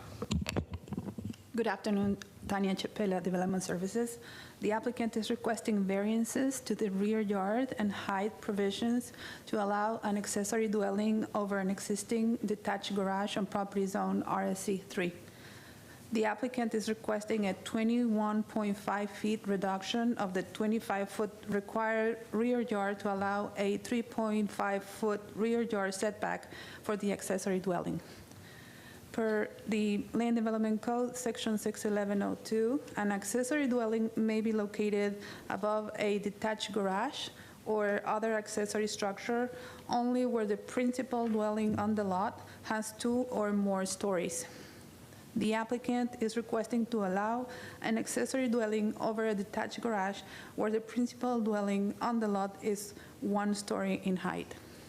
This concludes my presentation.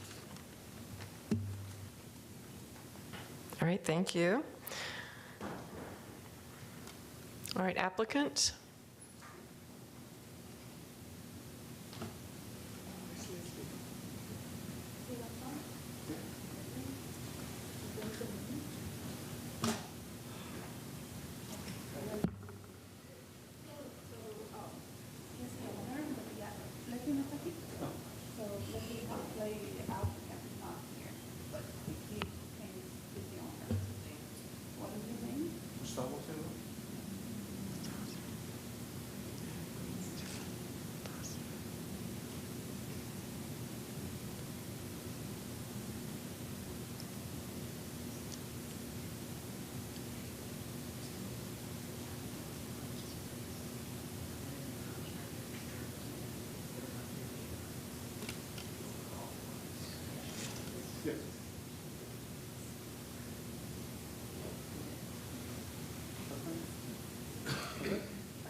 Madam Hearing Officer, I've advised that the property owner's authorized agents are not here, but he is the owner, so I think it's okay to proceed. All right, thank you very much. Good afternoon. My name is Gustavo Silva. I'm the owner of property 7901 Spring Valley, Tampa. And we request the variance. Okay. Can you explain what variances you're requesting and why do you need the variances? When did you acquire the property, Mr. Silva? Man, for me it's a little bit difficult because I don't have the, to speak English and, very well, so. Okay.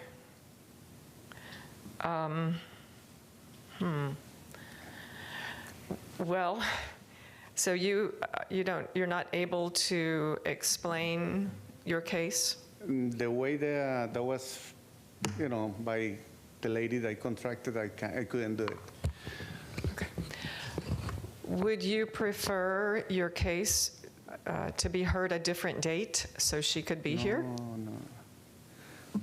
No?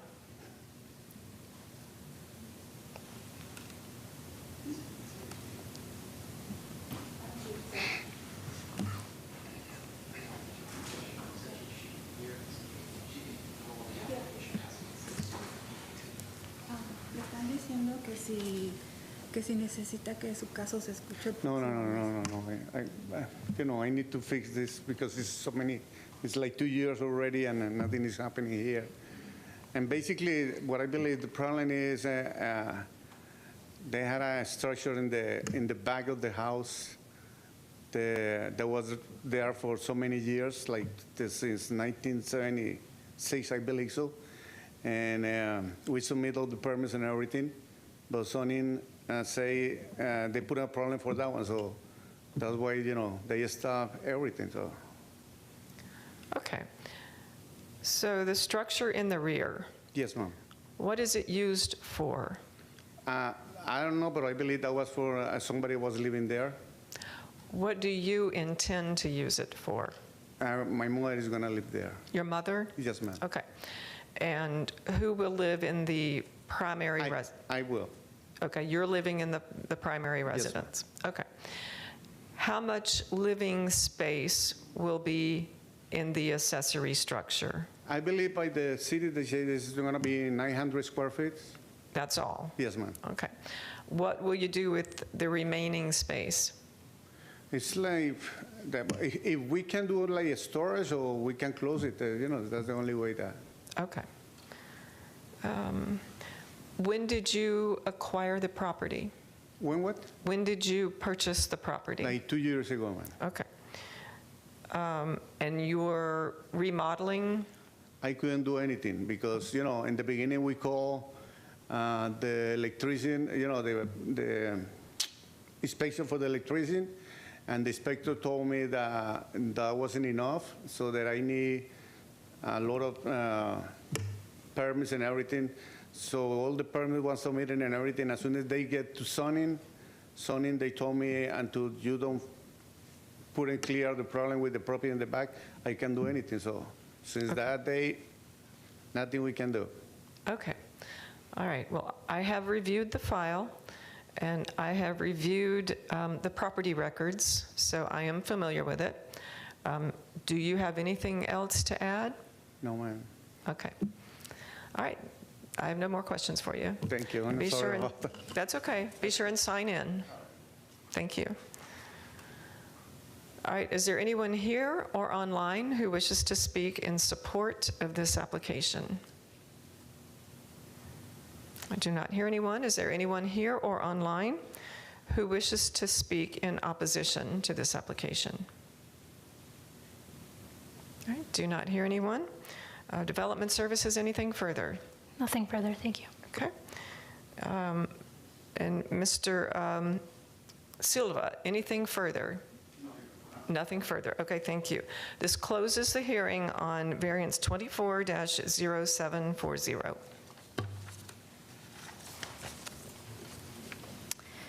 Next item is H12, variance 24-0741. The applicant is Samantha Lee Hull. The request is a variance to fence requirements. Staff findings will be provided by Isis Brown.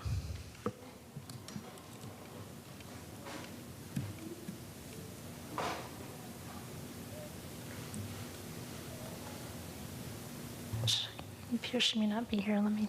I can present the findings.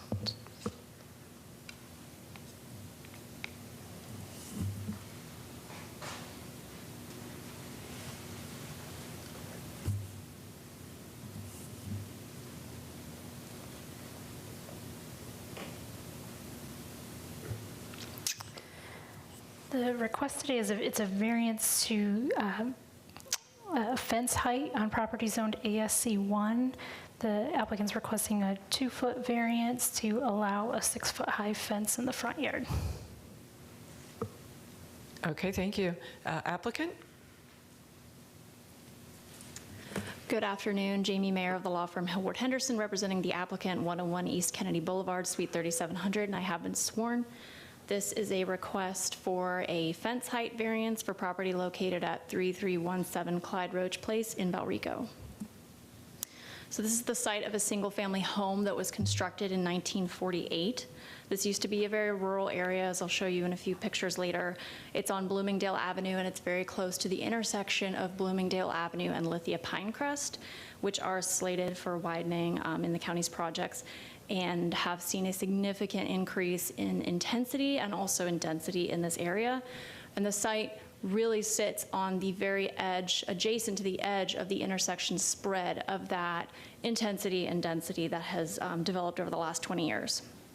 And so the request is for a fence in the front yard where 4 feet is normally permitted to 6 feet to regain a sense of buffering and privacy and compatibility relative to what is being developed around this property that has been there for a long time. Again, it's going to be, the request is for the front yard, for the fence to be in the front yard, which includes that side of the front yard depth along the eastern boundary line. So both the front yard itself and also that up, up to where the front yard ends, and then that will continue along the property. So one of the unique things about this property, in addition to the fact that it sits on the edge of that significant growth, and as you'll see, an adjacent subdivision that went in fairly recently, it also takes its access off of a private named road, that Clyde Roach Place. It looks a lot like a public right-of-way, and so especially with that adjacent subdivision that went in next to it, and the significant increase in just general traffic along Bloomingdale Avenue, this private driveway is being used for a lot of turnaround traffic and a lot of mistaken traffic because it does look somewhat like a public right-of-way, especially from Uber drivers who overshoot the adjacent subdivision. And I'll show you So you can see here, that's looking straight at it. From across Bloomingdale Avenue, you can see why this would happen. That wall on the left-hand side of the photo belongs to the adjacent subdivision, so actually the proposed fence will tie in visually to the significant opaque wall that's there on the adjacent property. So from the survey, it looks like the proposed fence is going to come out quite further south than that existing wall, down to the property boundary. That's the proposal, yes, down to the property boundary. And so the wall sits back quite a bit further from the road. And I don't know if that was because of preserved right-of-way. I would have to assume, and I don't know about this adjacent subdivision, but my guess was that's right-of-way preservation for Bloomingdale widening perhaps in the future. I don't know. Let's see, it does jog back. Mm-hmm. And that's a county-owned property there on the left, just looking at the photograph here, the left of your client's driveway. That first property into the subdivision there is a county-owned property. Isn't that wall basically on the side yard of that property too, not on the front yard? The wall of the subdivision? So you're saying the wall that is in front, on the frontage of the subdivision is actually their side yard? So the entrance to the subdivision is here, that wall goes all the way across the frontage of the subdivision. And I know that's, sorry, go ahead. Okay, yeah, that wall, that's what I'm talking about. Yeah. And so then as it gets to the front yard of that parcel, I think that wall is reduced in height. I don't think it's 6 feet high there. Have you seen photographs of the front part of that wall? You mean if you actually turned into the subdivision? Yes. No, I haven't been that way. Okay. But your client is requesting a 6-foot-high fence in the front yard, and the front yard setback on this property is what, 50? Yes. 50 feet? So all the way down to the southern property boundary. Why couldn't a 4-foot wall or a 4-foot fence work in this case? So part of, again, and I'll show you some more photos, but what's unique about this property, as I mentioned, has a lot to do with the fact that they're getting a lot of this turnaround traffic. They've also, the sidewalk is on their side. There's no sidewalk on the south, so they also get all the pedestrian and bicycle traffic, and they're on the side of the road where cars are heading towards that significant intersection, right? So they're on the northern side of the road. Noise, the privacy of people turning in, the privacy of people walking up and down the sidewalk, and being adjacent to that subdivision has caused impacts that are unique to them because of their location here. Being on that side, being adjacent to all of this traffic, whether it's having to do with the density or the intense uses.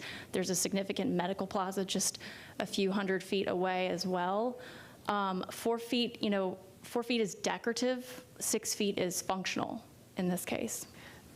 Well, also it seems the gate certainly would keep people from coming up into the driveway if that's, that's the goal, to eliminate that. So it seems the gate would be effective for that. A 4-foot fence would, I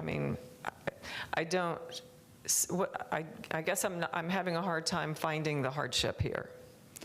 So the growth in the area, that's a good point. When did your client acquire this property? Several years ago. I can ask her directly, but the property, this doesn't have to do with the client. She actually had talked to the person that she bought it from. They had the same problem. They put these signs up, don't turn here, doesn't matter, it hasn't helped. I think maybe if I could just give you a sense of how, with these photos, how this area has changed. This is only over 20 years, but again, this property has been here, the home has been here since 1948. Even over the last 20 years, this subdivision went in, the last few homes that are closest to that, to the property line went in over the last couple years since 2017. And again, this is a comparison of just how it used to be versus how it is today. It's not the same area anymore. These subdivisions are required to put in these taller walls to both give them privacy, but also to protect them from the impacts, or protect others from their impacts. We think that a 6-foot fence here is in line with that. It really is regaining compatibility and kind of giving back that privacy that would come with the rural feel that it used to have, relative to the fact that it sits on the cusp of all of this intensification. Okay, is this your client or the property owner's primary residence? Do they live here? I will have to ask her that question. Okay. Well, I'm just looking at the deed, and the deed is from 2021. So it appears, of course, that the property owner acquired this property after all this growth was in place. So knowing that, you know, the condition of the surrounding community and the density of the area there, the property owner acquired the property. So I don't know when the Baycare construction or the Baycare project was developed, you know, actually she just received a letter about the widening of Bloomingdale and Lithia Pinecrest, and she actually did attend that community meeting because it does directly impact her. So I would say that it's not actually immediately apparent. And like I said, I don't know when that Baycare development was done, but it was clearly done sometime between 2017 and today. And also the remainder of the homes in the subdivision were built after that time. Again, I don't have the exact timeline of when all of this has taken place. There's also actually a self-storage unit that was built just to the west of Baycare. Again, not shown in 2017. So and knowing that the county has slated this area for significant roadway widening, clearly this is a developing situation where traffic is getting to a point where the county has identified a need to increase the size of this road.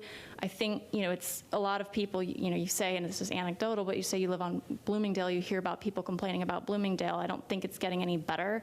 And I think since COVID, a lot more people have been using services like Instacart, like Uber Eats, all of these delivery services, and that is a primary source of this mistaken and turnaround traffic that's kind of abusing Clyde Roach Place relative to its very close proximity to this subdivision's front drive. And I would assume they must have gotten administrative variance for that because it's about 100 feet away from the client's access drive, so it's very close.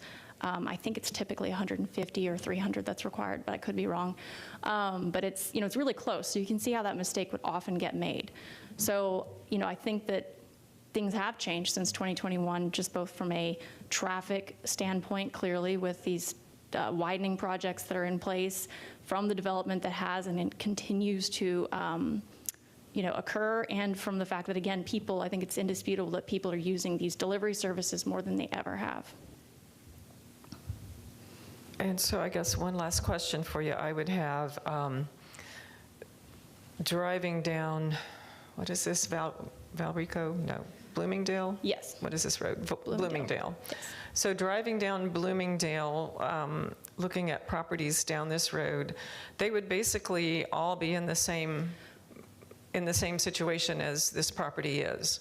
I would disagree with that because of the fact that they're not all adjacent to, and again, like I just mentioned, in very close proximity, both from an access standpoint and from sharing a boundary with this new subdivision. Again, I say new, within the last 10 years, although it's clearly been built out within the last 5 or so. You know, they're not all basically at the cusp of growth that's spreading from an intersection. And they don't all have a private access drive. So basically, if they have a regular driveway, most people don't look at a regular driveway and mistake it for a public right-of-way or a thoroughfare, or mistake it for, you know, say they're delivering food. They're not going to mistake it for where they're supposed to go to access this subdivision. So I think the unique fact that they're on the side of the road that sees the most traffic going towards Bloomingdale and Lithia Pinecrest intersection, they're next to this subdivision where, like I said, I would guess there's administrative variance to allow those access points to be so close. Theirs came after, the client's was there first. And everything else that comes after to the west, except for the stuff to the south, is commercial or it's higher density than this property. So no, I think the impacts that are coming from the intersection are unique to this property being on the cusp of it. Okay. All right. I don't think I have any further questions for you. Do you have anything further? I don't want to take up your time by going through the variance criteria more than I already have in the record, but I would just like to incorporate all of my statements here, as well as all of my statements in the narrative. We do think that this will add compatibility back to a site that its compatibility has been arguably eroded away over the last 20 years. We also did receive letters of support from a neighbor in the subdivision to the west, so the one closest to them, the neighbor to the north, who's the only other person who uses Clyde Roach Place as their private drive, and from the neighbor to the east, who will also benefit from the 6 feet in that, where those two properties come together, will lend some screening to them as well from, some of the impacts coming down Bloomingdale Avenue. So we don't see that this will cause any injury to anybody in the area, and if anything, will only benefit the area and certainly will benefit the property from the impacts that it receives from the pattern of development in the area. So we respectfully request your approval. Thank you. Okay. All right, thank you. All right, is there anyone here or online who wishes to speak in support of this application? All right, don't hear anyone. Is there anyone here or online who wishes to speak in opposition to this application? All right, not hearing anyone. Development Services, anything further? Nothing further, thank you. Okay. And applicant, did you have anything further you wish to add? If the property owner would like to speak, I'd like to give her the opportunity, although I'm not sure if she would, so I will ask her. I don't know if there was any of the questions that you had. Candidly, I don't know if they were actually perhaps relevant necessarily to the variance criteria, but if you'd like, we can. That's fine. If she's here and she wishes to make a statement, she's certainly welcome. I think no. Okay, Thank you. that's fine. I understand, thank you. That closes the hearing on variance 24-0741.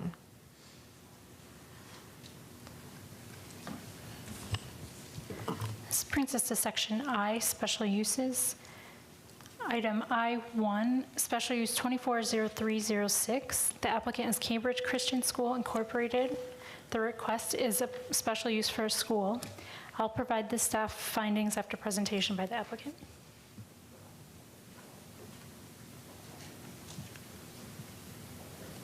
It's not us, but okay. Good morning, Daniel Bergen, 15436 North Florida Avenue, Suite 101, Tampa, Florida, 33613. With the engineering firm Civil on Demand, I'm representing Cambridge Christian School. This is a very simple, small modification that is taking place to their SU plan. As code requires, any modification to the SU requires approval from the county before proceeding.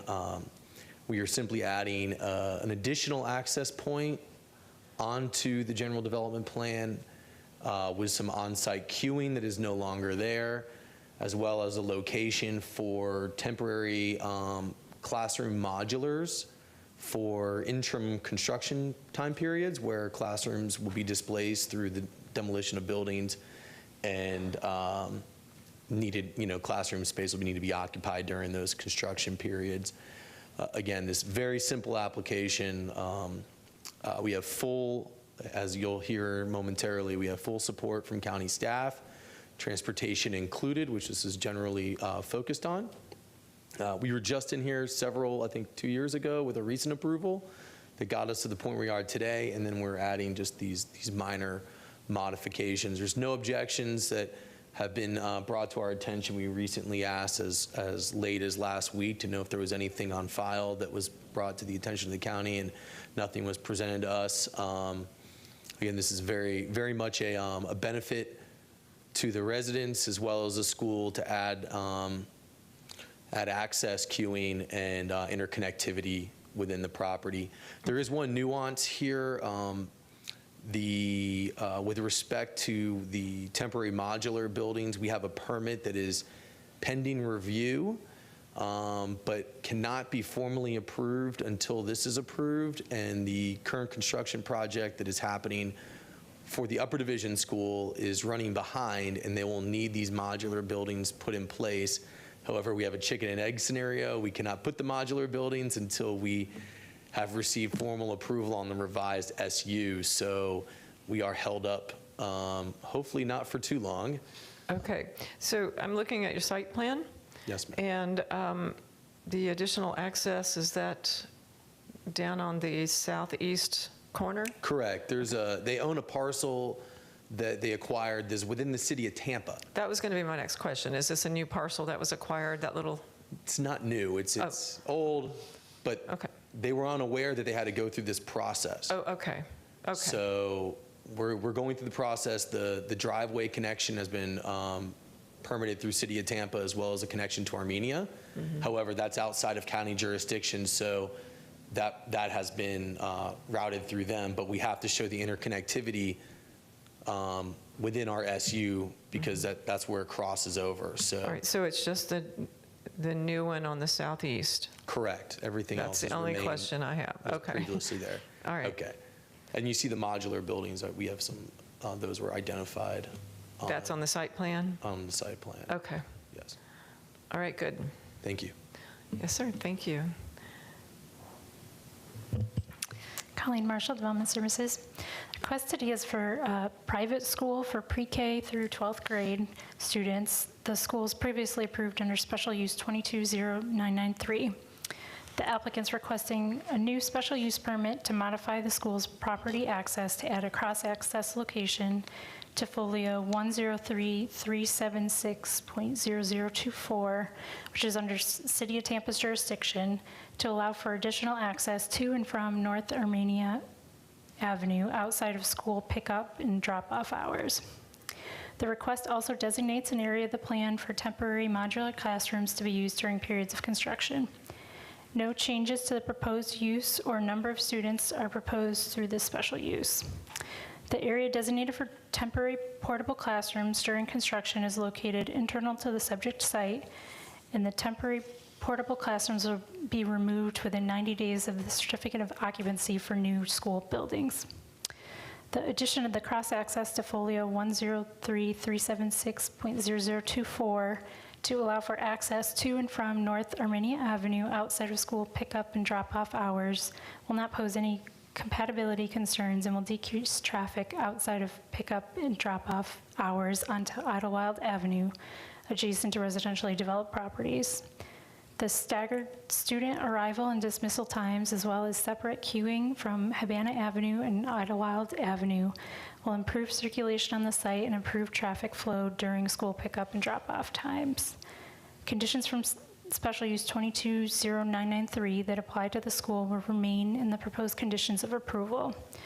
New conditions are proposed addressing temporary portable classrooms utilized during construction and updates to vehicular access and circulation on the site. No objections were received from other reviewing agencies, and staff recommends approval of the proposed special use subject to the recommended conditions of approval contained in the staff report. All right, thank you. Planning Commission? Jillian Massey with Planning Commission staff. The subject site is located in the Residential 6 Future Land Use category. It's in the urban service area, and it is not located within the limits of a community plan. Policy 1.4 of the future land use element of the comprehensive plan requires that all new developments be compatible with the surrounding area, noting that compatibility does not mean the same as. Rather, it refers to the sensitivity of the development proposals and maintaining the character of the existing development. The proposed modifications within the site are compatible with the existing character of the development in the area, as it's intended to support an existing school and is surrounded by single-family dwellings.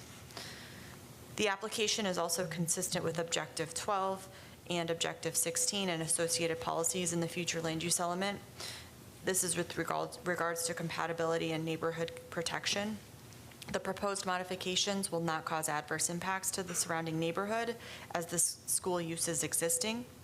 Furthermore, the proposal meets the intent of Objective 17 relating to residential support uses, and the development is designed to fit the character of the neighborhood. Based on these considerations, Planning Commission staff recommends that the special use be found consistent with the goals, objectives, and policies of the comprehensive plan, subject to the conditions proposed by the Development Services Department. Thank you. All right, thank you. Okay, is there anyone here or online who wishes to speak in support of this application? Do not hear anyone. Is there anyone here or online who wishes to speak in opposition to this application? I do not hear anyone. Development Services, anything further?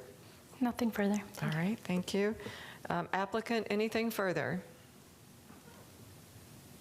Daniel Bergen, one more time. Again, we're trying to get those modular buildings in. So anything you could do to expedite your review of this, what seems to be a very approvable application to the modification of the SU would be greatly appreciated by Cambridge and the students. All righty, thank you very much. This closes the hearing on special use SCH 24-0306. Next item is I2, special use 240484. The applicant is Charter School Associates.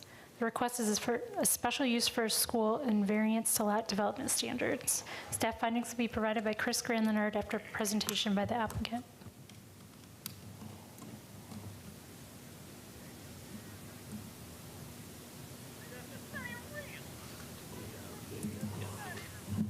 Just run it right from there. Okay, cool.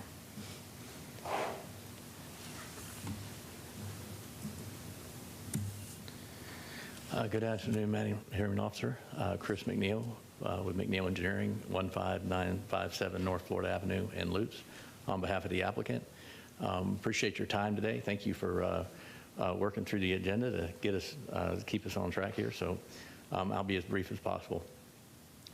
This is for the existing Bell Creek Academy. It's a request to convert their existing covered basketball court into an enclosed gymnasium. They've had a great startup and success from when this school was built in 2013, and things are growing great there at the school, and the parents are very involved and enthused, and they are excited about the future. Okay, this is the location to just bring it in. It's closer down off of Boyette and Bell Shoals, just west of that intersection. This is the aerial of the current site configuration. It was built in in two different phases, but they were pretty close to each other. The approval for the previous SU was for 1,150 students, and that is what the school has been built out for and occupied. So there is no request for this to add any additional students, no additional traffic or any other such request. The request is simply to convert that existing white covered area that you see into an enclosed structure. This is that same area highlighted, so you can view it a little closer, and along with the picture of the activities that you can kind of see what's going on in that area. As noted, the SU was previously approved in 2012, along with the building permit for that covered area. And I believe that's a 2013 number, that NCG 13878, but that is a reference for that covered area. The request by enclosing this would increase the FAR from 0.18, the previous approval, to 0.21, the total being 91,827 square feet in that request. Uh-oh, I think I might went too far. Okay, as part of the request, it became aware to us that that there was a need to request a variance to the setback. The previous SU plan had a setback labeled on as 25 feet to the south during the review, and that's the way it was reviewed and approved. It was also constructed at that time when they pulled the permit. It's right around 30 feet along that south property line. So staff had asked us to put in a request for the variance not only for the existing condition but also the proposed, and so we added that to the record. So those are the two requests that are there at the top, for one for the existing, one for proposed, from 50 feet to 30, because this is AR zoned, but yet the surrounding areas are all PD. They're zone PD, but they are in the R4 land use category. So the setback for 25 feet seemed appropriate, and I think that's probably why it was, it may have gotten by or was applied at that previous time. I'm not really sure. But either way, the a couple things about that. One, to just give you some kind of existing conditions, are that and you can kind of see in that photo, it'd be helpful if we zoom in on it, but in that photo you can see that there's an embankment in the back. It goes up about 6 feet, and on top of that embankment of 6 feet, there's a 6-foot-high tilt wall. It's actually prefab concrete wall, so it has a very nice buffer in addition to the trees that are already there. And the neighbors that I've talked to, which have been only a few, have been very supportive of the enclosure. They like the school. The school's been good neighbors. They were just interested, and when they were advised that it was going to be an enclosure, they were excited about that as well. But they made multiple mentions of the school being a good neighbor. So with that hardships for that request, following along with the theme of the day a little bit, is that there's a significant grading challenges across the site. I'm not sure if you remember this case or not years ago, but there's probably, I'm going to guess, around 25 to 30 feet of grade transition across this site because it falls into Bell Creek. And so when we did the original site design on the school, we had a considerable wall that was needed to be constructed along that the west side of the site that was about 18 feet tall that really holds up that end of the site in the school. So everything is really compact and very carefully arranged throughout the site. So that would be the number one thing I would say is the grading overall would be challenging and costly from the initial onset if we were going back to that original SU and design. Secondly, the relocation of the existing court and the cover would come at a significant cost to the school. Obviously, they're looking to keep that existing red iron structure, which is very nice, and the cover was very well done, and just simply enclose it. So that would be a significant cost to relocate it. And then thirdly, the on-site queuing and parking, which are right now, they meet the standard of which when the site was originally designed and permitted, and modifying that would be, if it was even possible, to be able to reconfigure the site would come at a very considerable cost as well. So to wrap up there, the staff comments, both then and now, both said that they've currently found the request for the school, again, then and now, compatible with the surrounding land use and the zoning districts, and that did include the basketball court and now covered area, enclosed area. Okay, so just let me make sure I understand the 2 variances being requested, right? Yes, ma'am. So the covered athletic area, the request is to reduce the rear yard setback to 30 feet from the required 50, so a 20-foot variance. And then the gymnasium, also same thing, rear yard setback from 30 feet to 50. Yes, ma'am. That's correct. Did I see, so the existing covered area is going to become an enclosed gym? And Yes, then ma'am. there's another covered area? No, ma'am, it's one and the same. Okay. Why are there 2 variances? What am I missing? Colleen Marshall, Development Services. It's so that currently with the existing covered play court area, that then to bring that into compliance, and then as they transition to the gymnasium, then that would also. Okay, I see. So we're kind of, the variance is requested for the existing structure, and now we're going to change the structure, and the variance is requested for that one. Correct. Okay, got it. Thank you. Thank you for that. Yes, ma'am. All right, anything further? No, ma'am. Okay. All right, thank you. I have no further questions.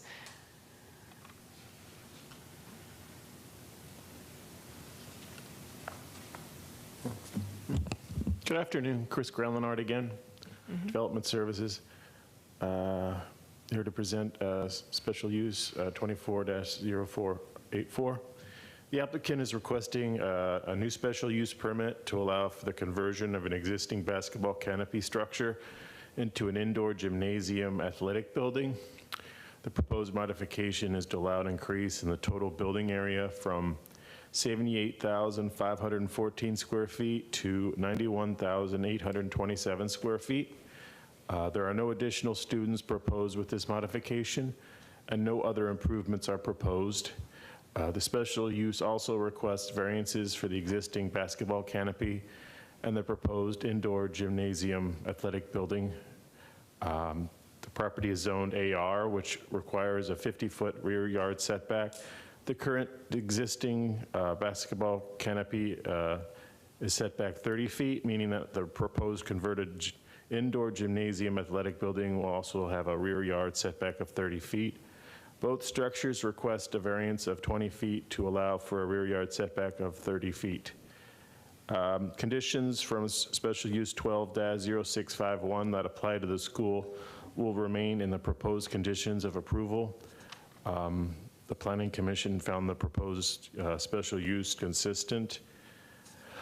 There were no objections from any other reviewing agencies. Therefore, staff finds the changes proposed in the special use compatible with the surrounding area. That concludes my staff report. I'm glad to answer any questions. All right, thank you. No questions. Thank you. Planning Commission? Jillian Massey, Planning Commission staff. The subject site is located in the Residential 4 future land use designation. It's in the urban service area and located within the limits of the Riverview Community Plan and South Shore Area-Wide Systems Plan. The proposed enclosed gymnasium at the existing charter school is compatible with the nature of the use on site, as well as with the existing single-family residential character of the area. Therefore, the proposal is consistent with future land use element policy 1.4 and community design component policy 12-1.4. The total proposed building square footage, including existing buildings, is consistent with the allowable intensity in the residential 4 future land use designation, which is 0.25 floor area ratio. Furthermore, Objective 17 of the future land use element states that neighborhood serving uses, specifically residential support uses, are allowed within residential areas. Therefore, the proposal is consistent with that policy language. The proposal meets the intent of the neighborhood protection policies outlined in the future land use element Objective 16. The site planning techniques shown on the proposed site plan are consistent with the compatibility policies. The proposed gymnasium also meets the intent of the goals in the Riverview Community Plan and South Shore Area-Wide Systems Plan. Both plans seek to improve neighborhood, community, and recreational facilities that are accessible and safe.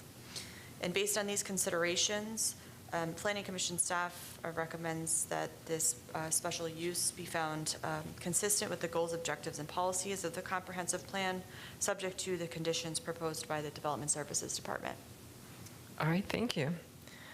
Okay, is there anyone here or online who wishes to speak in support of this application? Do not hear anyone. Is there anyone here or online who wishes to speak in opposition to this application? All right, do not hear anyone. Development Services, anything further? Nothing further. All right, applicant, anything further? No, ma'am. Thank you for your time. All righty, thank you. That closes the hearing on special use SCH 24-0484.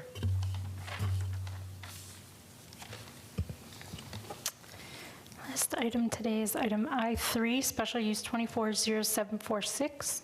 The applicant is Ford's Garage Riverview, care of Keith Long. The request is a special use 4 COP RX alcoholic beverage permit with separation waivers. Staff findings will be provided by Michelle Montalbano after presentation by the applicant. All right, applicant.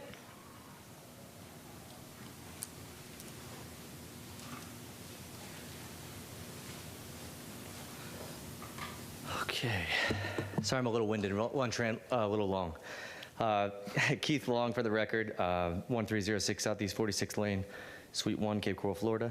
What we have before you today, Madam Hearing Examiner, is the SUAB 24-0746. Essentially, what we're requesting is a waiver from the existing distance buffers that are currently in place. More specifically, the 500 feet of a community use, which in this case is a daycare, and the 150 feet from a residential dwelling. The applicant itself already had a PD approved for the site for the use of a restaurant and the aforementioned daycare, which sits in the existing PD. The daycare, as you see in the record here, is not opposed to the applicant's presence. In fact, it was part of the original PD in the design when it was set forth.